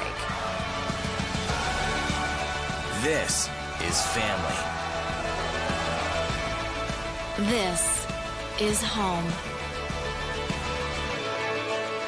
This is UConn. Frenchie's Tiki Hut out in left field. Plenty of good seats available for this weekend's tournament here in Clearwater, Florida. The UConn Huskies with a 1-0 lead. They're able to scratch a run across in the 3rd. They will now come back to the plate here in the bottom of the 5th inning. Telling you, Frenchie's, it's always the place to be, but more so because I believe if you sit just right, you can watch both games at once. By the way, checking in, ECU's got on the board, but Tulane in the bottom of the 5th still maintaining that 2-1 lead.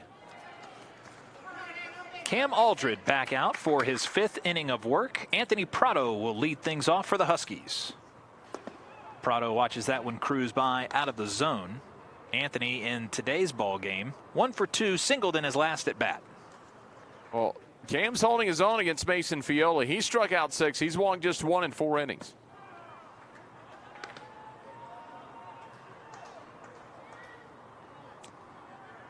"13 appearances on the year for Cam Aldred, all starts. He's gone 5 innings or longer in 12 of them. Guy's a workhorse.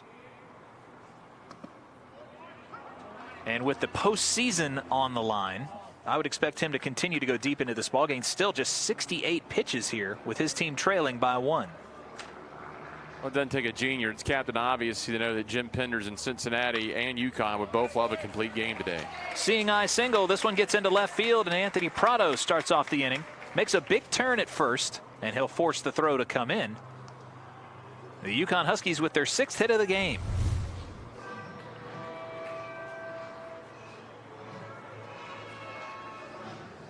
So 2 hits in the ball game for Anthony Prado. That'll bring up Zach Susie, who's been on base twice today.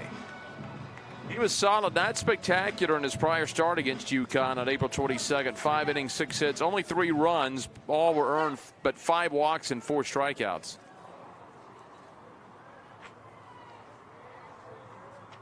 Lefty will hold the runner close. 89 miles an hour there. His next pitch will be his 70th.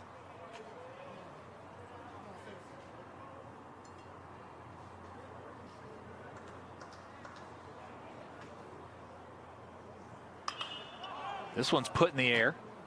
Cincinnati should have a play on it, minus the sun. And it's off the glove. Just back of the infield, the runner will be out at second base.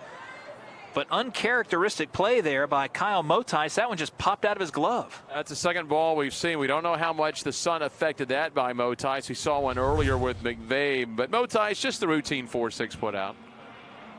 Off the webbing, and that'll find the grass.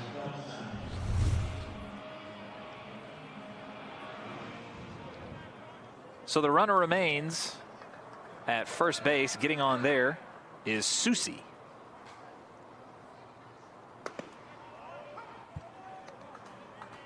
Strike one called to Isaac Feldstein. Had that big sac fly RBI for the game's only RBI back in the 3rd inning.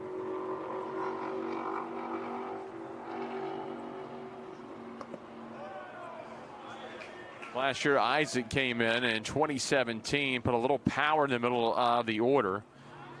The Huskies with 17 doubles, 7 home runs. He drove in 43 last season. Received the D-Row Scholar Athlete Award.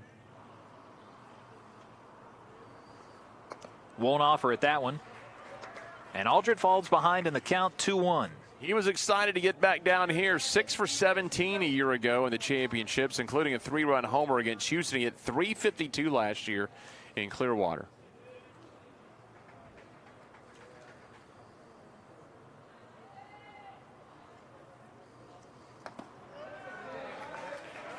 Count climbs for Isaac Feldstein. Now up 3-1 with a man on and 1 out.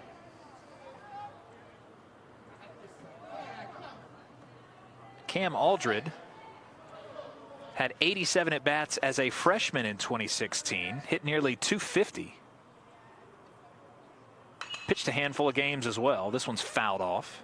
As a sophomore, he focused more in 2017 on pitching. Pitched almost 30 innings, 21 strikeouts, and also had 31 at-bats.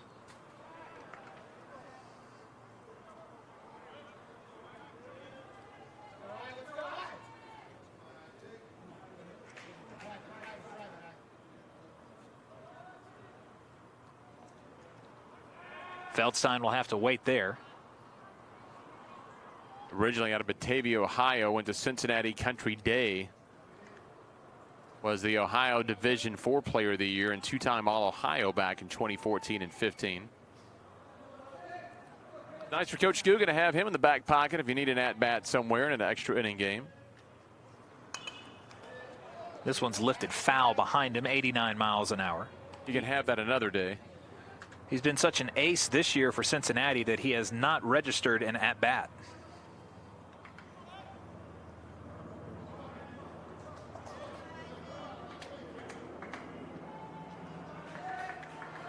So a payoff pitch by the lefty.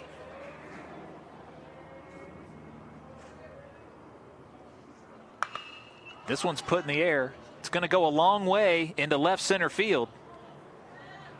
But the play is made at the track, and Cincinnati will see Habercorn settle under it for a long, loud out.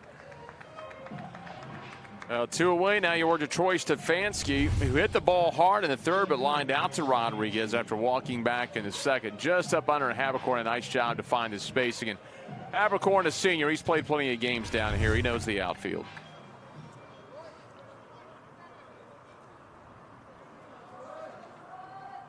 One on, 2 out. Stefanski steps in left side.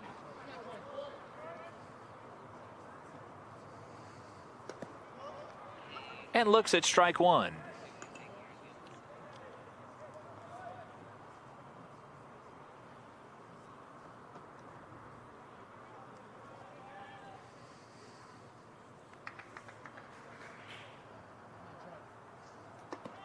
Watches that one cruise by.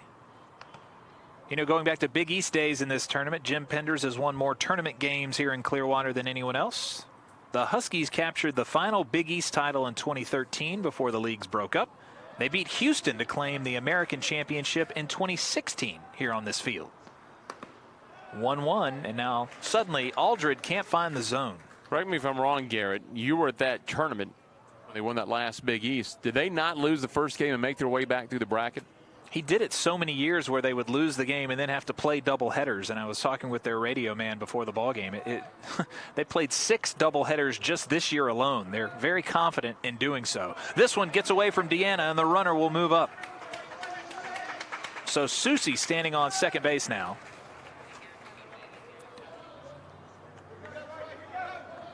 So a 1-0 ball game here in the bottom of the 5th inning. Susie standing off second base with Stefanski trying to drive him around and open up the lead a little bit. Cam Aldred has 6 strikeouts on the day. He's scattered 6 hits. Only 1 run has come across against him. The 3-1. Stefanski draws the walk. Second time today he's gotten a free pass from Aldred, and now Michael Woodworth will come to the plate. He's 1 of 2.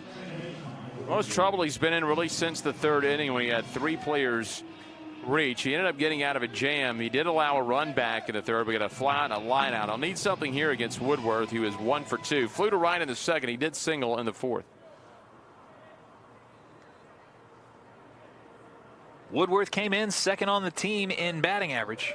.312 entering the game. Now he's got 2 on, 2 out. Won't offer at that one.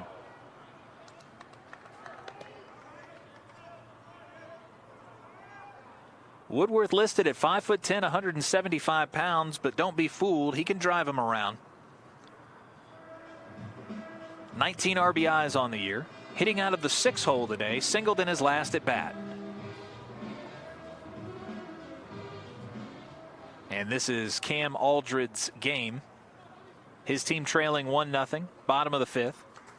No one warming in the pen for the Bearcats. This one's lifted into the air by Woodworth. Going back a long way into left field. It's into Frenchies. A 3-run home run by Michael Woodworth. It's a 4-0 ball game in favor of the UConn Huskies. That one had just enough to get up over the railing in left field, and this one's blown open by Michael Woodworth, his 4th home run of the year. RBIs 20, 21, and 22. Got up under it enough, and enough power, as you said, just to get it over the wall in left field. Took advantage of the win, and the first really big mistake that Allred has made this afternoon. And now that Bearcat offense behind the 8 ball, we talked about how they're going to have to play from ahead. All of a sudden, you're in a 4-run hole past the halfway point of this game. Joey Weimer, the left fielder, went a long way to go after that one and could not quite pull it back in. This one's fouled at the plate by Chris Winkle. It looked like Deanna was arguing that that was not fouled off the plate. That was a live ball. They wanted to get the 1 pitch, 1 out, and can't get the call. But he got a pitch to drive, did a nice job, got it right up over the wall, and now it's a much different ball game.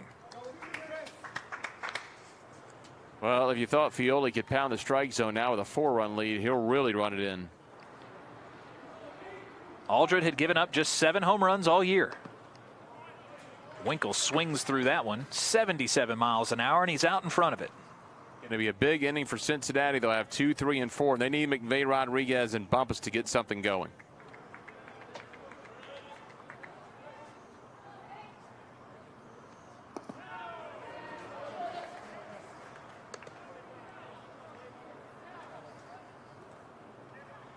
Had the big home run yesterday by Joe Davis onto the berm. Was that a 3-run shot? Yeah, late, yes. That's the only one that we've seen to this point. Bilamovic with the leadoff home run yesterday. So some home runs have left the ballpark. Beautiful pitch there. Coming back from giving up the 3-run home run, the 7th strikeout of the ballgame for Cam Aldred. But the ball off the bat of Woodworth makes it a 4-0 ball game in favor of the UConn Huskies. Top of the 6th when we return on the American Digital Network.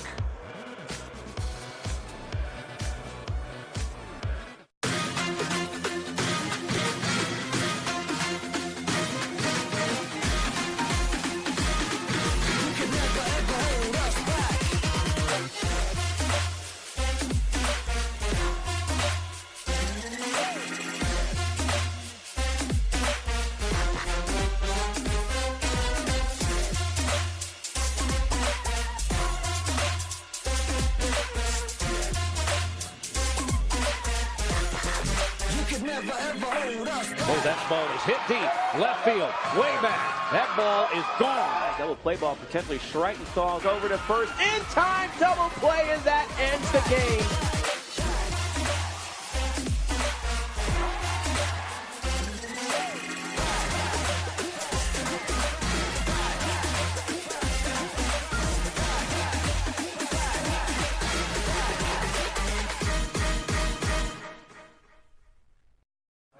Brand new ball game with the UConn Huskies up 4-0 now after a 3-run home run in the bottom of the frame. We go to the top of the 6th, and Mason Fioli has been staked to a 4-run lead. Jeff, he's been brilliant today, highlighted by 9 strikeouts. He has been very efficient. 76 pitches so far for Mason Fioli. 46 of those have been for strikes, and as you mentioned, 2 walks, 9 strikeouts. He struck out 14 Bearcats in their prior meeting earlier this season. He's scattered just 2 hits. Connor McVeigh will come to the plate. He reached base on a walk in the first.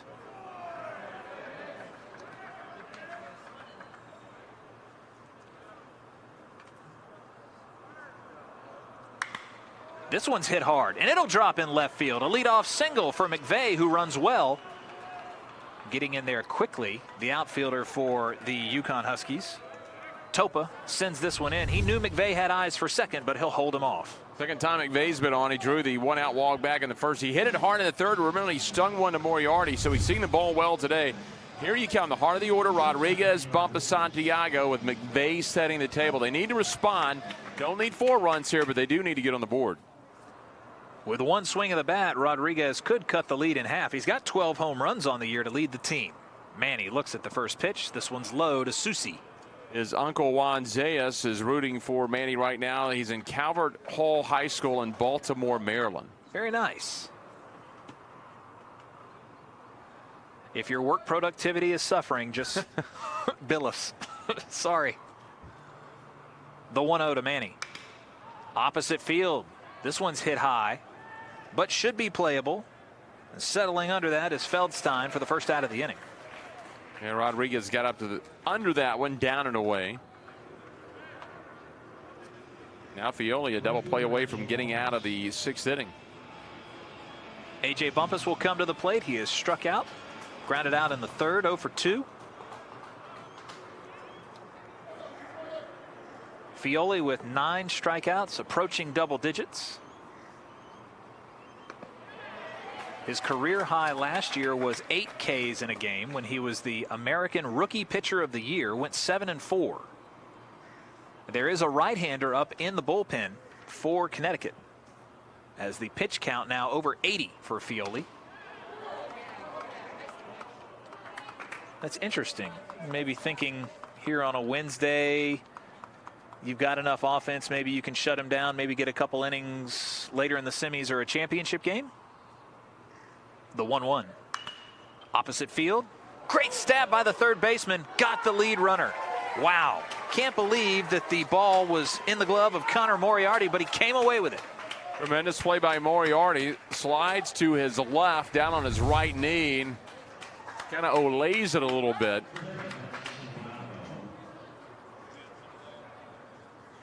But a nice throw off the knee. He did not rush the throw. You're not going to get up on your feet, but if you can establish the foundation of that knee, a solid perch to throw from. Bumpus, the outfielder, ran well. That was probably the only play, the only out he could have made. Getting into this one is Eric Santiago. It flies a long way over the wall. A huge 2-run bomb there by Eric Santiago. Back-to-back hits for the Bearcats, and our lead is cut in half. Well, that's what Cincinnati needed. They needed to respond this inning with the way Fioli was pitching with the 9 strikeouts and just getting a 4-run lead, trying to get into cruise control. Santiago, the line drive home run, and the Bearcats are right back into it.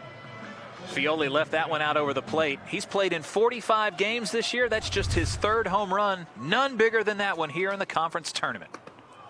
And Fioli, 92 miles an hour, but high on the offering to Treg Haberkorn.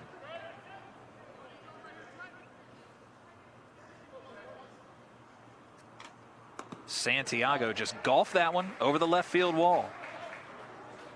Habercorn with 5 home runs this year. He'd likely have to go opposite field unless he really slammed one with that wind coming in from right. Habercorn did go after that one. Home plate umpire says so, and the count goes to 1-2. Fiole ready to work. 1 pitch from getting out of the inning. Off speed, and he swung through it. 10 strikeouts in the ballgame for Mason Fiole. He gives up 2 runs on the home run by Santiago, but his team has them doubled up 4-2. We'll go to the bottom of the 6th and come back here on the American Digital Network. For every hero, there is an origin story. An experience that made them who they are. For a new generation of explorers, pioneers, and innovators, that experience is calling, offering a different kind of education, one guided by distinguished professors who understand experience is the best teacher. Greatness lies beyond the classroom. This is where you start. University of Cincinnati. Do more. This is a classroom. This is a lab. This is a study break. This is family. This is home. This is UConn.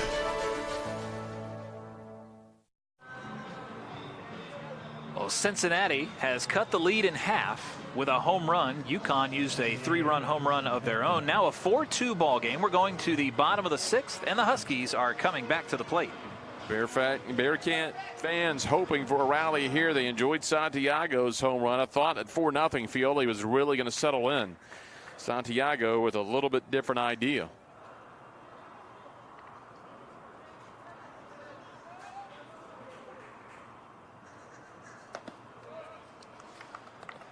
So Christian Fedko takes a look at ball 1. Cam Aldred back out for his 6th inning of work. Next pitch will be his 90th. That's usually around his range. A 3-hopper played off the glove of Rodriguez, and they're going to make a big turn at first base. Fedko will stand up at second. The error really hurt Cincinnati here to start the inning. That's a 2-base error, so Fedko on a freebie standing at second in scoring position. Now, I'd imagine they're going to ask Connor Moriarty maybe to bunt him to third, flip it to the top of the order of Topa and Prado coming up.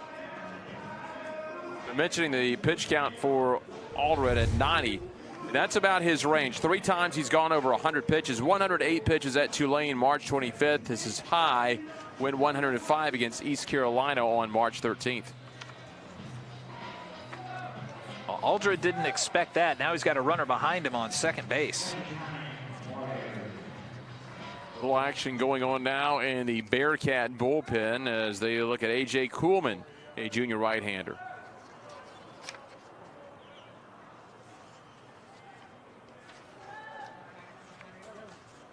Connor Moriarty comes to the plate with 1 on and nobody out and looks at called strike 1. For Rodriguez, his team leading 17th error of the year.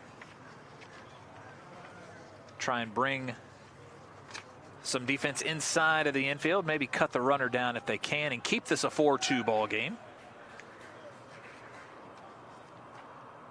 Moriarty 0 for 2 today. Nice glove. They'll hold the runner, and now they've got him set up in a pickle. And they'll tag him out. Fedko eliminated. Just made reference to it, and it's Rodriguez who makes the put out. McVay did just enough to let Fedko come off and get in no man's land. I thought for a second they were going to run him too close to third base. Usually your first play is to run the runner back, but they did get Rodriguez in good position for the 5-4-6 put out. Moriarty reaches on the fielder's choice. So instead of a runner on second, they'll go with the runner. Moriarty on first base in the top of the order. John Topa coming to the plate. Today he's 1 for 3 with 2 strikeouts. Offers at this one. Swings through the 84-mile-an-hour offering.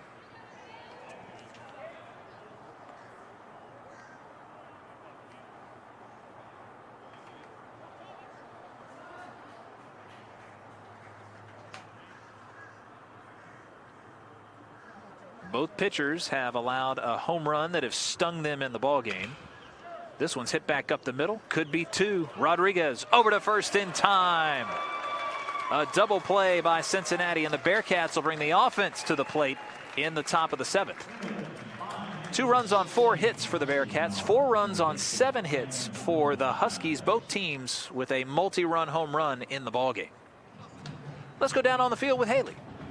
We've talked a lot this week about how all 8 teams here in the conference tournament are in the top 100 RPI, and at least a handful of these teams, without question, are looking to go to the NCAA tournament. But I have a fan trivia question for you, and that is, combined among all 9 teams in the American, how many trips have been made to the College World Series?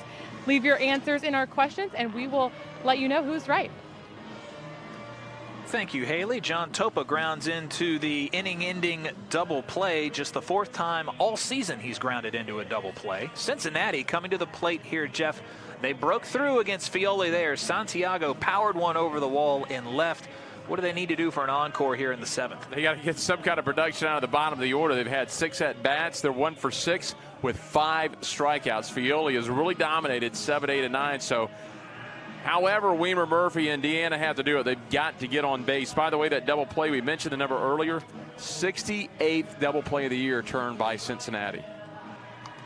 Magic in the midfield for the Bearcats. Fiole will come back out, and Mason does have an arm up over the wall in case he tires. Right-hander continues to warm up for the Huskies. It'll be Joey Weimer who will lead things off for the Bearcats. Fiole this year, 12 straight games he's thrown over 100 pitches. 13 of his 14 starts this year he's gone over 100. I'll take that kind of production out of everyone in my pen. 120 is the highest pitch count for Fiole. Doesn't offer it that one, and the count evens 1-1 on the called strike.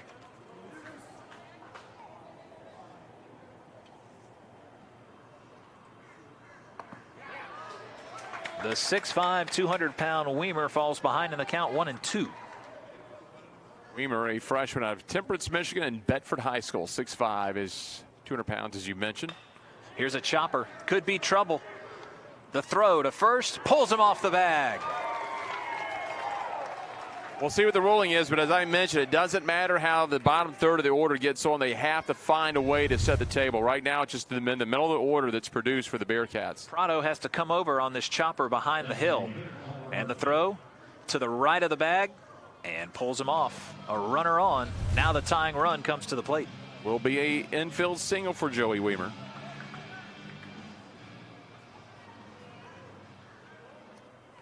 Cole Murphy to the plate. Has 2 strikeouts, but you got to be careful when the big bats come to the plate. He looks at called strike 1.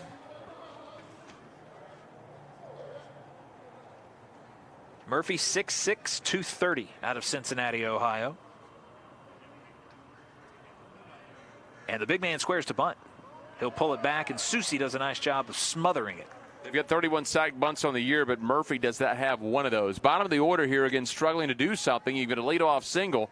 Why not put Weimer, scratch out another run, try to make it a 1-run ball game?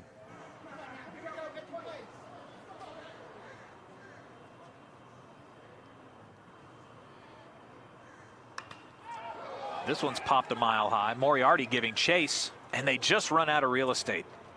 Susi and Moriarty gave good chase, couldn't come away with it. Good to see Susi get up and walk away. Took a slide into that brick wall with a padding. Moriarty coming up to his right. And just looking down on him, I mean, the sun is just blinding off of his shades, too.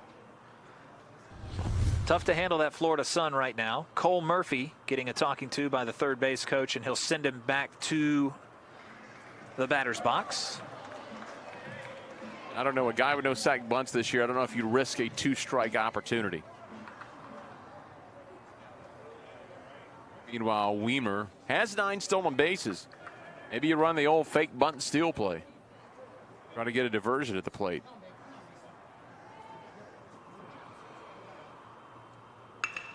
This one's hit on the ground. Could be 2. The throw gets him at first base. Murphy hits into the double play. Cincinnati turns a twin killing, and UConn turns one here. Top of the 7th. 33rd double play of the year turned by the UConn Huskies. It's the 23rd that Cincinnati has grounded into. That's not what they needed right there. They had it set up with the leadoff man on board. Couldn't get the bunt down, and a quick turn. And you have to credit Prado, the shortstop, for the quick relay. Now the 9-hole hitter, Mason Deanna, will come to the plate. Deanna swings at the first pitch. This one's going to find its way foul over the first base side. Fioli has allowed just 5 hits in the ball game. And the big one for extra bases was the home run by Santiago last inning. Everything else has been a single. So Deanna, aggressive up there, swinging at the first 2 pitches. Behind in the count 0-2. The next pitch will be 100 for Mason Fioli. And as Jeff told you, that's not an issue for him. No, not at all. 12 straight, 13 and 14. Just missed. And the UConn players ready to trot off the field. They thought called strike 3 was imminent.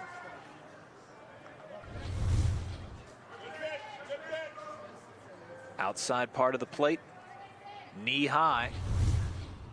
Offers at this one. Foul ball. Well, it's just a matter of how late it broke. Of course, our angle from the center field cam is a very good angle, but if that broke late and came inside, that's probably where the ball was called and not the strike.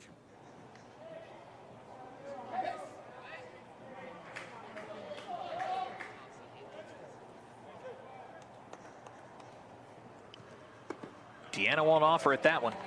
And the 5'11" junior catcher works the count even 2-2. That's another thing we haven't seen much from today by Fioli is extended counts. That's been a theme in the other 3 games we've seen. The 2-2. Waited on it. Pulled it foul.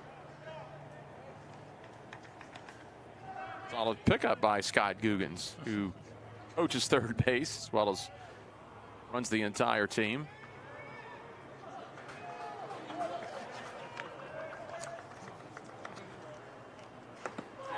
$11 strikeouts in the ball game, and Fioli gets them 1-2-3 in the 7th. It's stretch time here at Spectrum Field in Clearwater, Florida, with the UConn Huskies leading it 4-2. Let's go back down onto the field with Haley. Guys, it's 7th inning stretch time, so no better opportunity to go back to our trivia question. And I know it's the middle of the day, people are working, maybe that afternoon nap, maybe a little sleepy, but we haven't gotten even any guesses to my knowledge, at least from what I'm seeing on the comment stream. So we wanted to ask our fans a combined total for all 9 teams in the American. How many schools have made World Series appearances, and not just appearances, but how many appearances have been made among all 9 institutions in the American?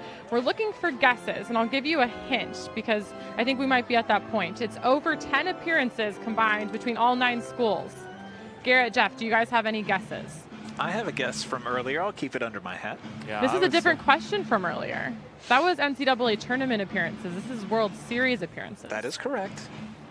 Now, how many of the schools have those appearances? Is that what you're looking for, Haley? No, it is 9 teams. Among those 9 teams, how many total appearances combined from all the schools? U of H has been there. Tulane's been there.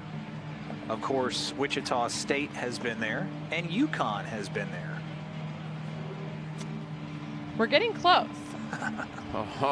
Kelly Molasses, I like the guess. She says 17. She's very close. We're very hot. We're warm. Keep those guesses coming. 154, that's a bit high. We're talking just World Series, so not NCAA tournament, just World Series appearances. 17 is very, very, very close. When we're all doing the tournament in 2075, it'll be close to that. That is the hope, right? We're going to go lower than 17. 19, another good guess, but lower than 17. Higher than 12. We'll get there eventually. Somebody's going to get this. I have faith. Well, that was a good stretch. Bottom of the 7th, starting things off is Anthony Prado with a leadoff single into left field. 8th hit of the ball game for the UConn Huskies. Prado has been on fire today, his 3rd hit of the day, and got a chance of 4 hits, but McVeigh took one away earlier. Just goes at it. Just got to pass McVeigh, who took a lunge at it.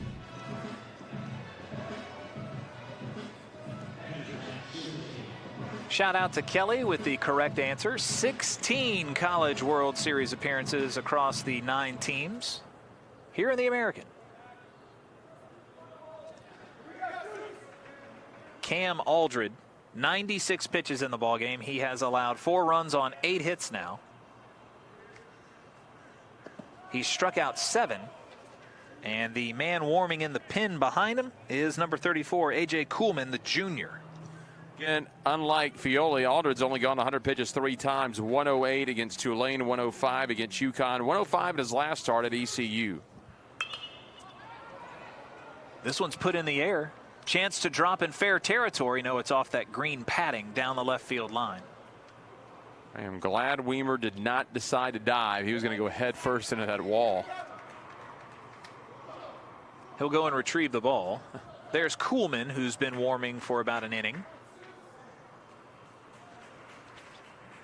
And just a 2-run affair. You know, you get a guy on and the tying run comes to the plate. If Aldrin could keep this a 4-2 game here and not let UConn get on track in the bottom of the 7th, Bearcats will have a great opportunity to try and even up this game. Well, they have to bring in Kuhlman. That's a good one to go to. He had a really nice outing against UConn back on April 21st. Went 5 innings in that game.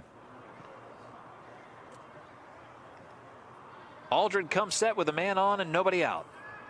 He'll go over to first. Prado certainly a threat to steal. 18 thefts on the year. He's only been caught 5 times. Prado has also scored 37 runs.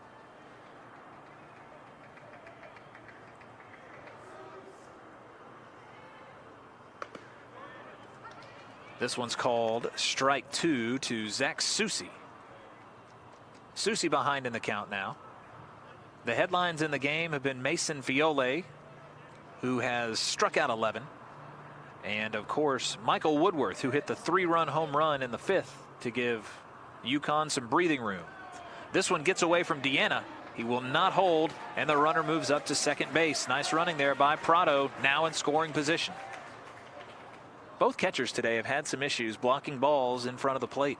They've had a lot of dirt balls to try to have to knock down, and for Cam, that's going to be his 2nd wild pitch of the afternoon. Fiole, meanwhile, has thrown 3. The pitch that got away, his 100th of the game. So now both of our starters at 100 pitches or more. Good strikeout opportunity here against Susi. Just got a piece of it. Dropped down to 77. Good pitchers match up here. Good one over against ECU and Tulane. Again, Caleb Roper continues to be outstanding. 6 innings, 2 hits, 1 unearned run, no walks, and 10 strikeouts and 86 pitches. Again, as the Green Wave continues to lead ECU 2-1 in the 6th. That's a nice tight ball game. Yeah. This a 2-run affair. Outside corner, and like the strike zone shrunk a little bit there. 86 miles an hour, and Aldridge just misses out on the strikeout. You're getting to the heart of the order now with a runner in scoring position. And nobody out. Very dangerous to get through Susi, Feldstein, and Stefanski. The winner of this ball game will play immediately afterwards against the Wichita State Shockers. The 7th seed upset USF earlier this morning. Hit hard on the ground to first base. That'll be one unassisted. And the first out of the inning, but now a runner standing 90 feet away, Prado on third base. Well, you could have dropped a bunt, or you could have done that. Pulled it to the correct side of the infield, the right side, and now an RBI opportunity for Feldstein. Looking for his first hit. He struck out in the 1st, flew to right in the 3rd. He would fly to center in the 5th inning, so looking to get up the schneid here. He's 0 for 3. 38 runs driven in on the year, and the infield comes in for the Bearcats.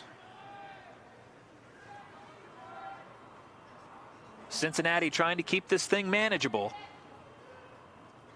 Prado with a cautious lead at 3rd.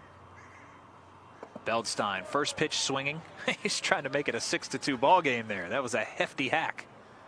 He doesn't need the long swing, but the swing up's not a bad idea. Try to elevate the ball, because if you can get it to middle of the outfield somewhere to Weimer or Habercorn. You got to have a chance with Prado to tag up and come in and make it a 3-run lead. All the infielders, if they can make a play on a bounce or a hop, are going home trying to cut down Prado. Count now 1-1.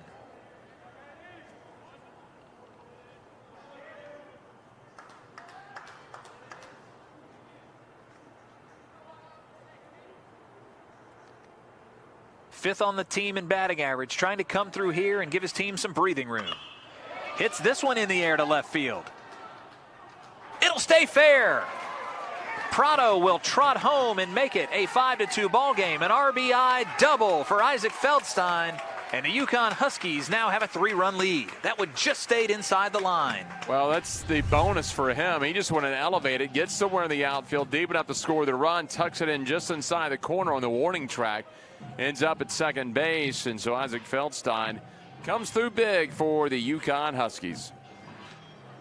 2 extra base hits in the last 3 innings off of Cam Aldred, and UConn has brought their lead to 3. Troy Stefanski will come in, and they will stay with Cam Aldred here, trying to keep it a 3-run game. Stefanski with a pair of walks and a run scored. He's 0 for 1 in today's matchup.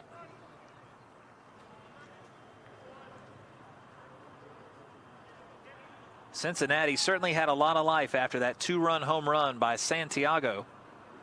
It has since allowed 1 more run to come across for UConn.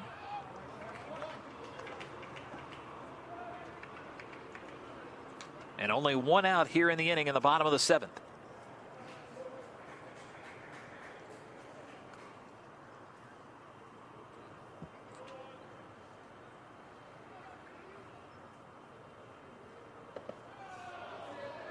Stefanski's worked himself ahead in the count, 3-0. Well, the single, then the RBI double, and now Aldred behind 3-0 in the count. Not sure how many more batters are going to go, sitting up over 100 pitches at 108. Maybe you set up the force and allow the walk. And they do. Stefanski will trot down on a 4-pitch walk. Not a lot of free passes given up today by Cam Aldred, but they have come to Troy Stefanski, his 3rd of the game. Here comes Scott Guggens out of the dugout. That likely is going to do it for Cam this afternoon. They've had Coleman working for a couple of innings. You can see him making the walk in the bullpen in left field. Aldred really only made 1 bad mistake, and that was the 3-run home run he left out over the plate to Michael Woodworth. Other than that, a nice appearance for the young man here in Clearwater today.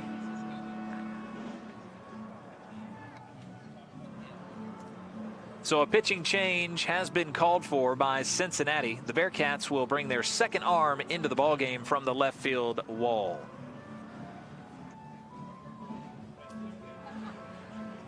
There's Coach Scott Guggens. Some of the bullet points.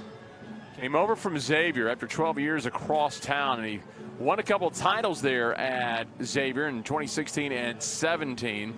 Got a nice win over 12th ranked Indiana back on March 6, 8-3. And he's done a nice job this year, just very, very steady throughout the season. And again, as you look at what he's done with that big win there, started out with a pair of wins and good ones too over California and at San Diego, February 17th and 18th. They lost 4 in a row, got back on track in some non-conference matchups. Got a nice win over Ohio State late in the year on May 15th, 14-4. They did that in 7 innings. They 10-run the Buckeyes. But again, I think everything's in place for Coach Guggens. You take a look at Marchot Stadium, what Cincinnati has done to that campus over the last several years, the renovations to Nippert Stadium. They're doing a massive renovation over to Fifth Third Arena, which sits behind right field. So a lot of things going on at Cincinnati, and I believe baseball likely going to be the next program that takes off in the Queen City. So Kuhlman comes in and he will relieve.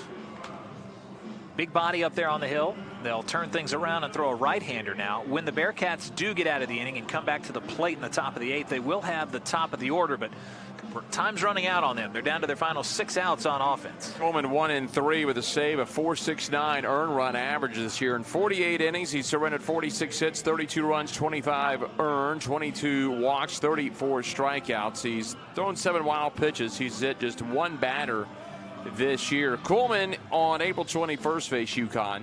5 innings, 3 hits, 1 unearned run, a walk, and 3 strikeouts through 66 pitches in that ball game.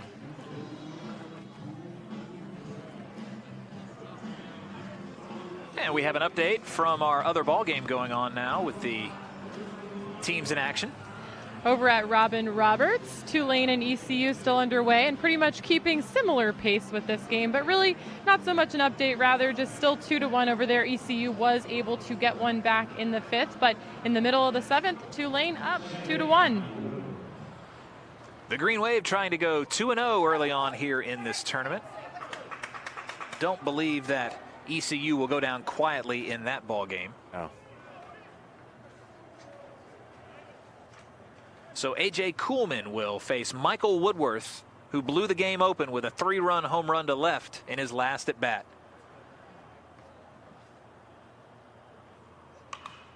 Swings hard at this one, 83 miles an hour by Kuhlman, who has 2 on behind him and only 1 out. Listed at 6'8", 225 pounds, now in his junior season. The winner of that ECU Tulane game would advance to right now Saturday. Depending on any kind of adjusted schedule, the loser would play on Friday.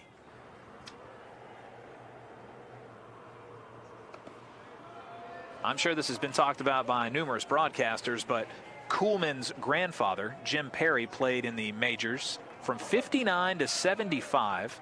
Jim Perry won the 70 Cy Young Award and is part of the Minnesota Twins Hall of Fame. Nice to have those bloodlines. The 1-1 on the ground. This could be 2. Rodriguez to second, over to first in time, and Kuhlman does his job, induces the second double play of the ball game for Cincinnati. We're 7 complete, heading to the top of the 8th, and the Bearcats coming to the plate, top of the order. When we return, they trail by 3.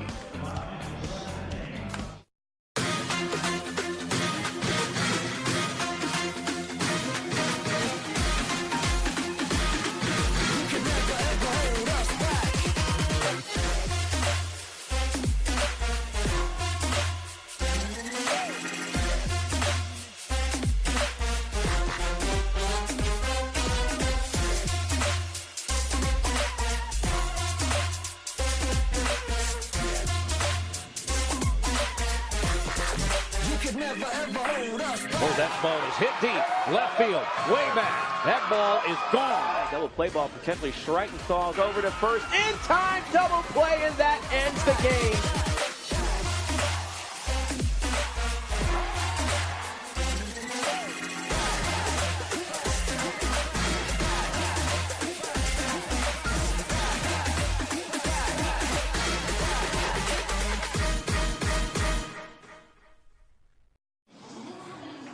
Approaching 90 degrees here in Clearwater, Florida.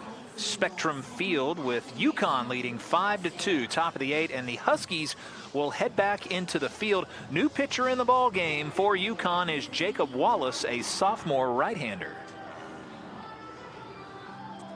Well, Jacob Wallace is going to take over here, see what he can do, and he's going to take over from a really solid starter today. Fioli was outstanding for the Huskies this afternoon. The final numbers on Fioli: 7 innings, 5 hits, 2 runs, both earned, 2 walks, 11 strikeouts, 103 pitches, 65 for strikes. Fioli, remember, his season high, and I believe his career high 14, was also against Cincinnati. So in 2 outings against the Bearcats this year, logged 25 strikeouts. Jacob Wallace 1-0 in 24 relief outings, pair of saves, 3.55 ERA, 38 innings, 32 hits, 19 runs, 15 earned, 14 walks to 53 strikeouts, a .222 average against 5 wild pitches, 4 hit batters on the year for Wallace. The right-hander taking over for Fioli. His 25th relief appearance of the year, and Jacob Wallace will try and keep the strikeouts coming against Cincinnati. How impressive was Mason Fioli? 7 Bearcats struck out against him. Pretty impressive stuff by the sophomore with a bright future. He is staked as your pitcher of record in the ballgame. UConn with the 3-run lead, but the Bearcats with their left-handed bats will come to the plate, try and redirect some pitches here in the top of the 8th. Wallace is going to be one to watch the next couple of years. D1 Baseball preseason American Conference top prospects. He's listed as number 15 for the 2019 prospects. Born in August of 1998, he's 6'1", 190, and a Massachusetts native. Takes a deep breath behind the hill, and he's ready to work. Kyle Motice, the leadoff man, will get us started in the top of the 8th. Motice looking to reach base for the first time. His closest opportunity in the third when he lined out to Moriarty at third. The one thing he can say is that he never struck out against Fioli today.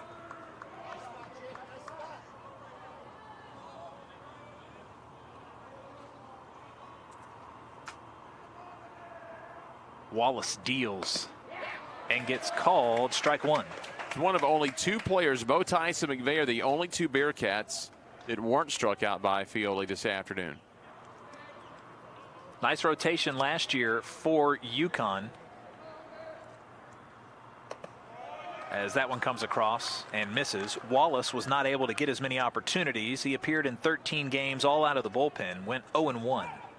Only pitched 12 innings in 13 games, did have 12 strikeouts. The 2-1. Reared back and blew that one. That one's fouled, though, off the left field side. Really tried to get it by him. Here's an update. Jake Witherspoon, another 2-run homer. So a pair of 2-run homers today as Tulane's just gone up 4-1 in the 7th against ECU. So Grant Witherspoon coming through again. Grant Witherspoon. Nice to see home runs in college baseball again. Yeah. So Wallace has run this thing full. Nice eye at the plate by Motice. The .330 hitter that sets the table for the Bearcats. Foul tips this one, and it's not collected by Susi behind the plate. As we mentioned earlier in our prior game, Grant Witherspoon and Joe Davis making some early votes with a pair of home runs each. Trying to get on that all-tournament team. Wayne Tulane a chance to move to 2-0 already in the conference championships. You got to feel good about that, but at the same time, you want to hear, when am I going to play again? Yeah. There's an opposite field drop that'll fall in left field. Kyle Motice with his first hit of the ball game, and Cincinnati starts the 8th off in the right direction. 3rd inning in a row, they've had a leadoff hit. McVeigh led it off in the 6th inning. He was racing a force out. Santiago would come back later with the 2-run homers. You see him lace it right over Prado's head. Remember, Weimer had the leadoff hit, an infield single an inning ago, but then Murphy hit it into the double play. Connor McVeigh comes to the plate, starting 3rd baseman for the Bearcats. Singled in his last at bat against Fioli. Today's 1 for 2.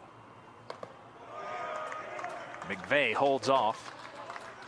Fastball rises high from Wallace. McVeigh, again, that redshirt senior out of Mason, Ohio.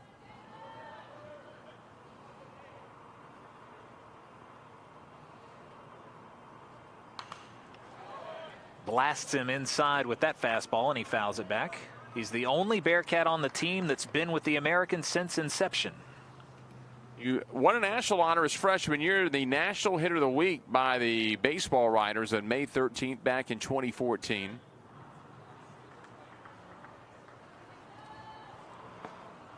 .280 a season to go. Motice with 19 steals on the year off first base. Breaking ball, and he swung right through it. Count goes to 1-2. 83 miles an hour. Just the late break got him.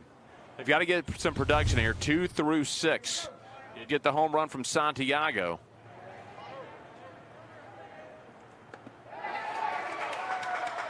And McVeigh is retired, first out of the inning. Nice pitch by Wallace for the strikeout. Boy, that's going to be strikeout number 12 today for the Bearcats. The first one for Wallace, the reliever. Wallace comes in and immediately pulls the string. Now he'll face Manny Rodriguez. Got to be careful here as the right-hander digs in.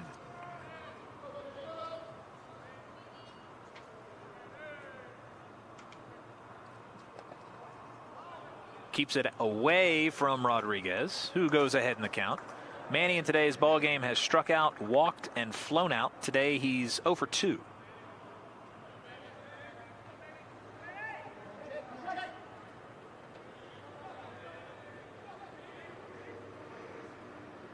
Fioli issued just 2 walks in the ball game, 1 to McVeigh and 1 to Rodriguez.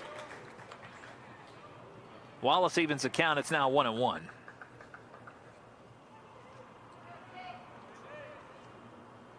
How aggressive will Motice be with 19 steals on the year and 1 out? I don't know if they send him here. You want to make Wallace prove himself. Don't want to give him any gifts. Maybe get rung up at second. One thing is, you've had a hard time moving the runners around against Santiago with a 2-run homer. Other than that, every time they've got a guy on, it's been double played, force out. They've just had the inability to move guys from first around the bags. 15th pitch from Wallace. That one's pretty, called strike 2. Starts on the outside corner and just nibbles right back in. Pretty. You can't afford to be too choosy here. You've got to be able to put a ball in play or at least take a swing at it. Can't take any more called strike 3s. Running out of outs, you got 5 outs to use in this ball game. Swings through this one. Susi says he holds on to it, and Cincinnati makes the argument. They will call to the third base umpire and says that ball hit the deck. Jim Shaley will make the call, and the at-bat will continue 2-2. Well, he had it right off the... Check the mitt.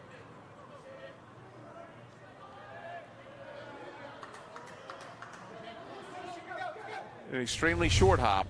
Saw enough dirt that Shaley called it. Motice takes off. The throw down by Susi, not in time. Stolen base for the Bearcats, and the count runs full.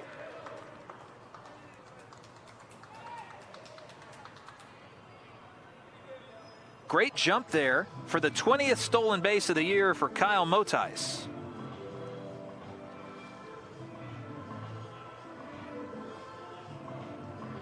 Well, they went at a good time. After what looked like a strike 3 was in the dirt. And again, as you mentioned, it's got a really nice jump. That throw a little shallow and off to the right.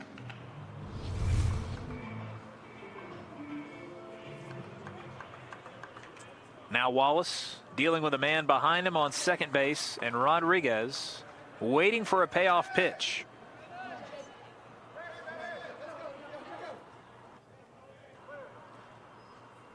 Swung and a miss, but he'll end up on first base. Susi's throw down just in time. Wallace with 2 Ks in the inning. That was a huge pitch to keep it low.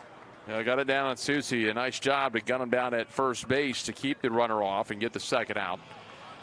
Now Motice did reach third base. Another wild pitch could bring Kyle in from third, make it a 2-run ball game. So you've really got to concentrate on A.J. Bumpus. Don't worry whatsoever about Motice over at third base. So Bumpus comes to the plate with 2 out, 1 on. Swings at the first pitch and hits it a mile into center field. But it won't quite have the distance. Jacob Wallace comes in and does his job. Keeps it a scoreless frame in the top of the 8th for UConn. Let's get an update from the field with Haley. Garrett, you mentioned earlier that these players in attendance here this week at the conference tournament would obviously like to know when they're playing. So I'm hoping I have an update for you on that. Obviously all weather dependent, and I want to mention that this is all dependent on if we get through all 6 games today, so all 3 games on both fields. So if that is the case and we're able to fit all of that in today, it looks like we will have action tomorrow morning and afternoon. Let's start off with the action at Spectrum Field at 9 a.m. It'll be similar today as we have action going on at Spectrum and at Robin Roberts, but the first game at Spectrum at 9 a.m. would be the loser of ECU or Tulane, which is currently in progress right now, and then they will take on Houston. In that second game of the day at Spectrum, it would be the winner of ECU or Tulane, and then the winner of that game taking place right before it at 9 o'clock. So I hope you guys are with me at this point. Got it. Let's talk about Robin Roberts. So a lot of this is dependent on these games coming up at 4 on both fields. So the loser of Game 8, which will take place here at Spectrum Field, and then the winner of Game 6 over at Robin Roberts. And then following that at 12:30 will be the winner of Game 8 which is also taking place at 4 o'clock today. And then the winner of Game 10, so the game right before it, at Robin Roberts. So looking to get 4 games in tomorrow, which would ultimately only leave 2, if necessary, games, and then that final game. So we could get through this tournament much quicker than anticipated if the weather should cooperate the remainder of today, and then obviously tomorrow morning and early afternoon. Haley, will you check my math? If this game does go final with UConn on top, would Cincinnati play the 9 a.m. tomorrow morning at Robin Roberts? Is that oh what boy, you now said? you're checking my math. Let me see here. Let's see. What game are we in? We're in, this is game 4. Let me get back to you on that. I need to relook at my bracket. I've confused myself. I'm a visual learner. If I don't have a bracket in front of me, I'm in trouble. We'll go to the bottom of the 8th. Chris Winkle will come to the plate for UConn. They lead it 5-2.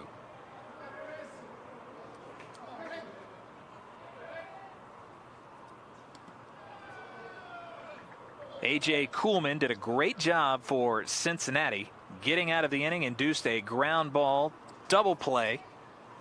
And UConn was not able to push any more runs across. They scored 2 in the 6th and chased Cam Aldred out of the game. Winkle ahead in the count, 2-0.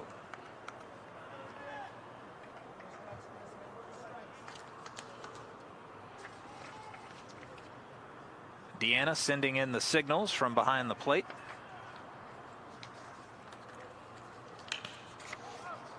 Opposite field shot high in the air to left field. That one's playable, no problem. First out of the inning. Kuhlman came into the ball game 1 win against 3 losses, 21 relief appearances. Make that 21 appearances, 2 of them were starts. The ERA right around 4.6.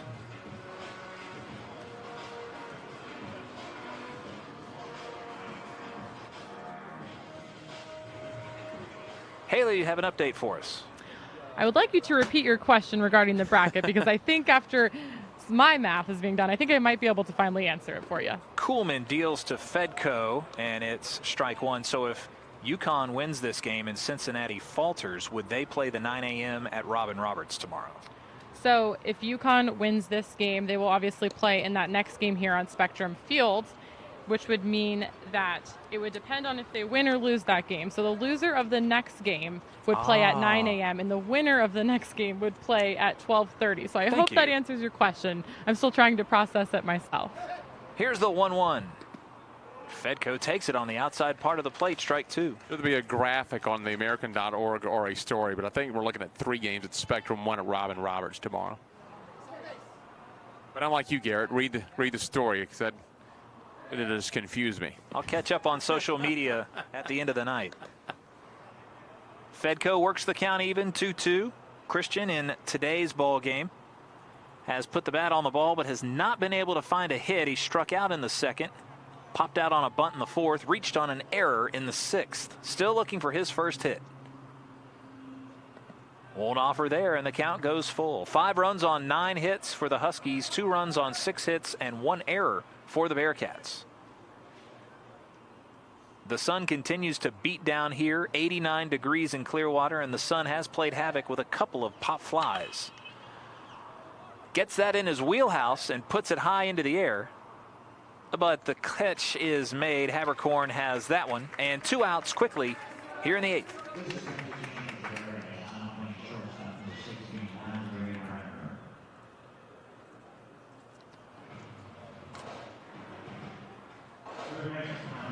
No one warming in the pen for Connecticut, so I believe it's Wallace's game to close for the top of the 9th after the Huskies are done on offense. Just a quick note, they have inserted Bremner into short.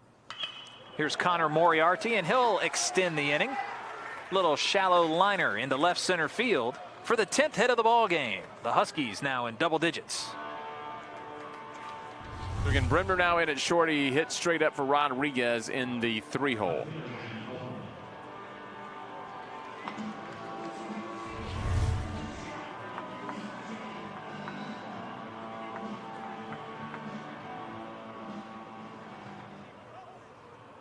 Now John Topa, the leadoff man, will come to the plate. 5th at bat today. He is 1 for 3.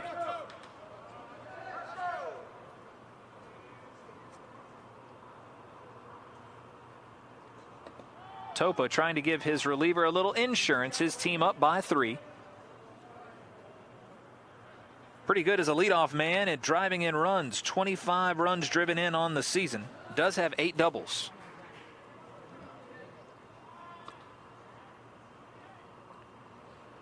Moriarty, that bat in the 9 spot over at first. 5 stolen bases on the year, and again, Deanna's thrown out 6. Topa today, pair of strikeouts, hit in that double play, but singled and scored the first run back in the 3rd. Fists this one into shallow right center field. They'll hold the runner at second base. And Bumpus was coming in quick on that one. He was ready to let a laser head into third base. But back-to-back singles for the Huskies. I think Moriarty thought about going all the way. They held him up over at third base because, as you said, Bumpus had already made a really nice slide on it. Was already turning to his left and was going to have all his momentum going toward McVeigh at third base.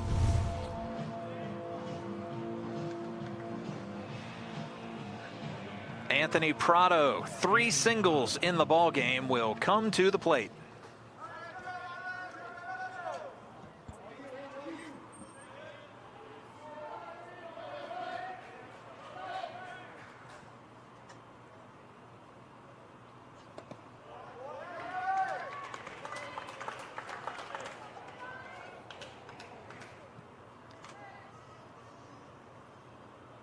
Kuhlman stares in against Prado. Ahead in the count, 0-1.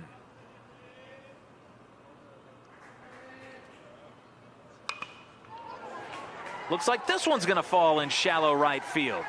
They'll send the run around from second base. A tag is made at third for the 3rd out, but the run does count. Coming home to score is Connor Moriarty. And UConn takes a 6-2 lead, an eyelash before the final out is made in the bottom of the 8th inning. It's 6-2 Huskies, top of the 9th, and Cincinnati down to their final 3 outs when we return.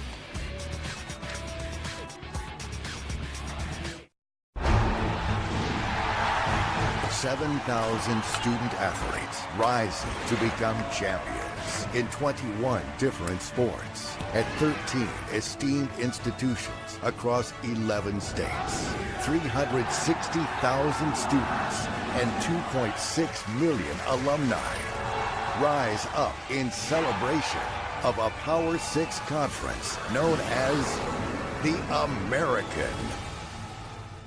Power comes in all forms.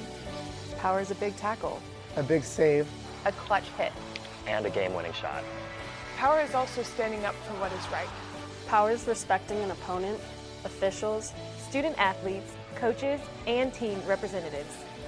Power is not tolerating racial or ethnic comments, profanities, or other improper actions while at the game. The American. Power. Power. Power. Power for life. Middle of the order for Cincinnati coming to the plate in the top of the 9th there. The Seabirds high above at Spectrum Field. Nice place to build a little nest for them. Jacob Wallace out for another inning of relief for UConn. He needs 3 outs to give his team their 33rd victory of the year, but more importantly, put them in that winner's bracket. He'll do it against the middle of the order. Santiago, Habercorn, and Weimer due up here in the top of the 9th. And potentially, as we talked about today, Garrett, UConn gets this win. You turn around tomorrow and find yourself in the semifinal game. And if you have to force the second semi, it could be Friday, could be Saturday. But again, that all weather dependent. Santiago with the big 2-run home run in his last at bat. Just the 8th home run hitting off Mason Fiole all year. Wallace starts him off with called strike 1. Well, Eric got the big one in the 6th. That put Cincinnati back in the game for a while, but a pair of runs the last 2 innings. UConn back up by 4. Offers weakly at this one. It gets past Susie, and that is strike 2.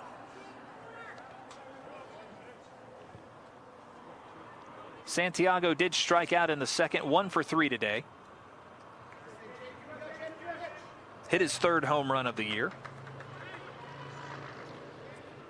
Wallace's fastball is low, and Santiago will not chase.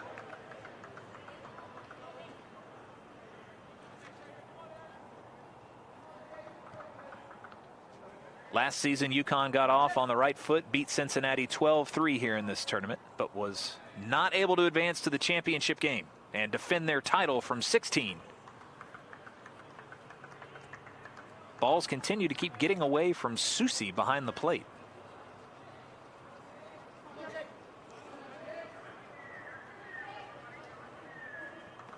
Prado playing back on the grass at shortstop, expecting a sharp shot. The 1-2. Just got a piece of it.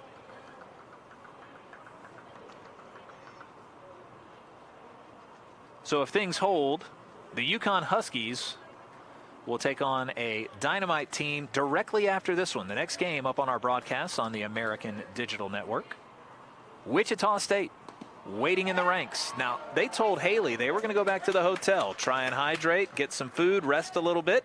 Hopefully they've been successful in their quest, but they got to come back to the ballpark and get to work. We probably also thought this game wouldn't run pretty close to on time. The game right now is sort of a little bit after 4, originally a 4 o'clock scheduled game. The payoff to Santiago. He'll put it in the air to left field, but he got under it. Coming in is Topa, and there's the first out of the inning. But it is nice if you're Wichita State, go back, get a shower, get some fresh clothes on, switch uniforms, get an hour or so nap, then make your way back to the ballpark to re-loosen up. Or apparently play Fortnite. I guess that's what all the young people are doing. Fortnite, I'm sure they were not allowed to play any spike ball this afternoon. Treg Havercorn coming to the plate, singled in the second, but he has struck out twice since. Both of those came against Fioli. This will be the first time he has seen Jacob Wallace, the sophomore out of Massachusetts. We've got that game coming up, but quickly, Cincinnati's got to pack their gear up. Head over to Robin Roberts. They'll play USF, who was knocked off earlier today by Wichita State. So there's an elimination game coming up right after this as well.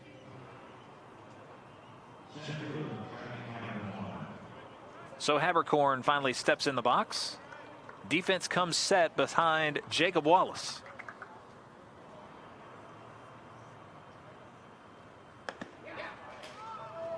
.270 hitter looks at ball one. Havercorn came in. 47 hits on the season, 11 doubles, and had driven in 31. Fine senior campaign for the Bearcats. Fouls this one back.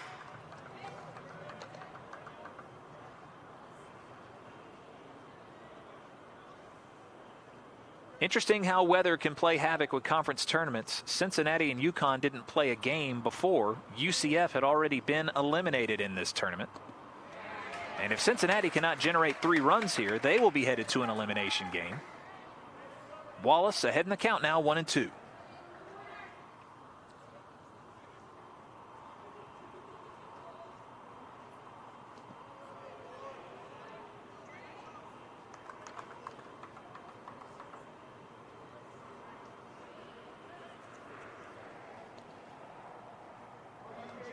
Wallace toes the rubber, even in the count, 2-2. He's got a pair of strikeouts today, make it 3, and Havercorn has a seat. 14 Bearcat strikeouts today to the hands of the UConn Huskies. Almost 5 innings, they were unable to pull a ball and play in that time. Just swung off balance, ends up in the dirt, and the Bearcats down to the final out. You look at his numbers now. Wallace, in 40-plus innings pitched, now has 56 strikeouts. Joey Weimer swings hard at this one. 93 miles an hour by Wallace. Yet another talented right-handed arm for Jim Penders and UConn. Wallace needs one more out.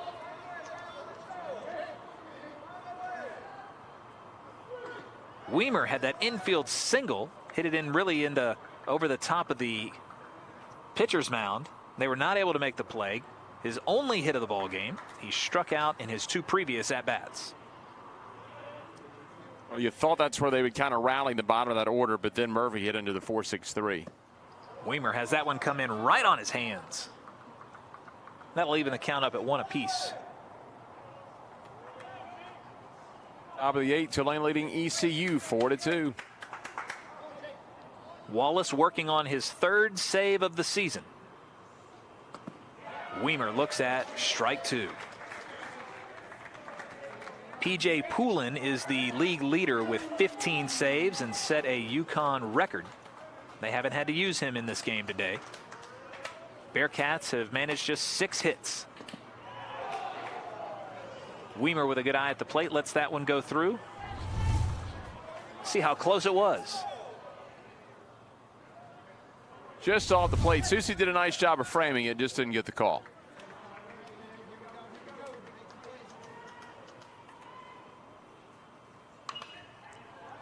.93 again. Reared back with the fastball.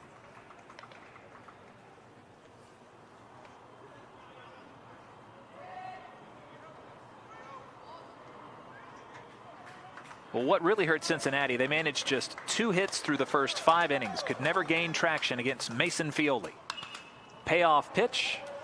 Fouled back over our grandstand.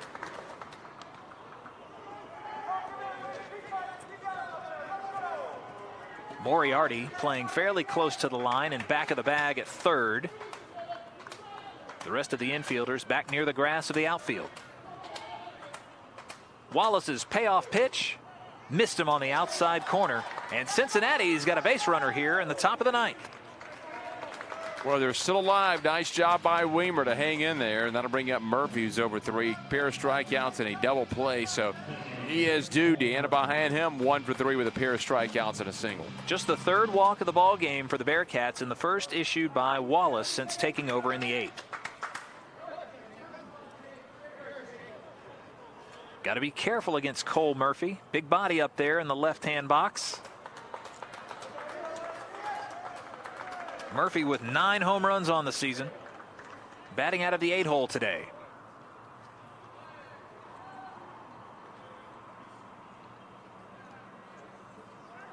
You know, the catcher, Mason Deanna, standing on deck, would love to get a plate appearance here. Murphy ahead in the count, 2-0. Wallace has run into a little trouble here in the top of the 9th. Deanna's got one of the 6 hits. That single back in the 3rd, but then back-to-back strikeouts in the 5th and the 7th. But an opportunity if you can get Murphy on with Weimer. You're going to have to flip it to the top of the order. You're going to have to get it back to Motice if you're going to have a chance. Right now, Motice represents the tying run of the ball game.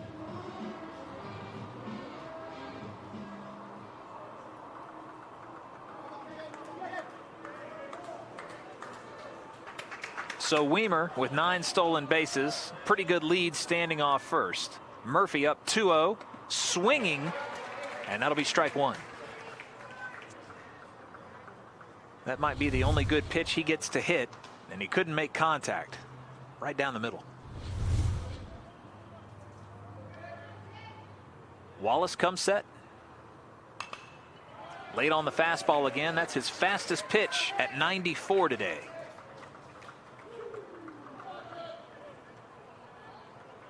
And now the Bearcats, like the batter before, down to their final strike.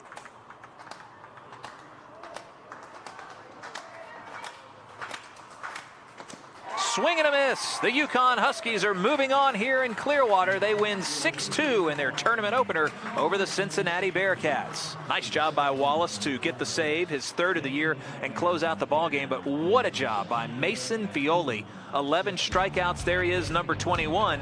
He comes away with a victory as the Huskies win it by a final of 6-2. More post-game when we return here on the American Digital Network. For every hero, there is an origin story. An experience that made them who they are. For a new generation of explorers, pioneers, and innovators, that experience is calling. Offering a different kind of education. One guided by distinguished professors who understand experience is the best teacher. Greatness lies beyond the classroom. This is where you start. University of Cincinnati. Do more. This is a classroom. This is a lab. This is a study break. This is family. This is home. This is UConn. 6-2 victory for UConn. Let's go down on the field with Coach Jim Penders. Coach, your pitcher, Mason Fiole, 7 innings pitched, 11 Ks. At this point in the tournament, in your first game, how important is it for your pitcher to have that kind of an outing? Oh, it's huge. You know, these are the only guys, I think, in the conference that beat him 1-0 at their place. And early on, he was struggling a little bit, bouncing a lot of fastballs, bouncing some breaking balls, but he found that rhythm. And, you know, he had that big 1-2-3 inning after we scored. That was huge. It really was a big momentum swing. And we get behind him. When he's on the mound, everybody's really rallied around him. He's like a position player on the mound, not with his skill set in fielding the spot, but his mentality. And the guy, he's easy to get behind. With the schedule change, you're playing here in just a few minutes against Wichita State. How do you use this short time to get your team ready for another game out here in these pretty tough, hot conditions? Yeah, well, you just want to get in the clubhouse for a second and probably won't have time to shower. Just, you know, change in a quick uniform, do a quick change, and just rinse that one off. It's all gone. It has nothing to do with the second ball game. And Wichita's had a little rest. They got a little scouting in, so but that's all right. You know, we'll hopefully just come right back and get on the board first and just keep coming against a really good Wichita team. See you out here in about 45 minutes. Good luck, Coach. Thanks, Haley. Thanks. So 2 runs on 6 hits, 1 error committed for Cincinnati. 6 runs on 12 hits, clean in the field for the victorious UConn Huskies. Quick wrap up of the game. Huskies all on the mound. 9 innings, 6 hits, 2 runs, 2 earned, 3 walks. Between Fiole and Wallace, 15 strikeouts this afternoon. Pretty impressive. Mason Fiole now 9-1 on the season. And UConn's got to get ready. They've got a doubleheader for the 6th time this season. Maybe they'll be victorious against the Wichita State Shockers here in Clearwater. We'll see who's moving on in the winners bracket with more action coming up here on the American Digital Network.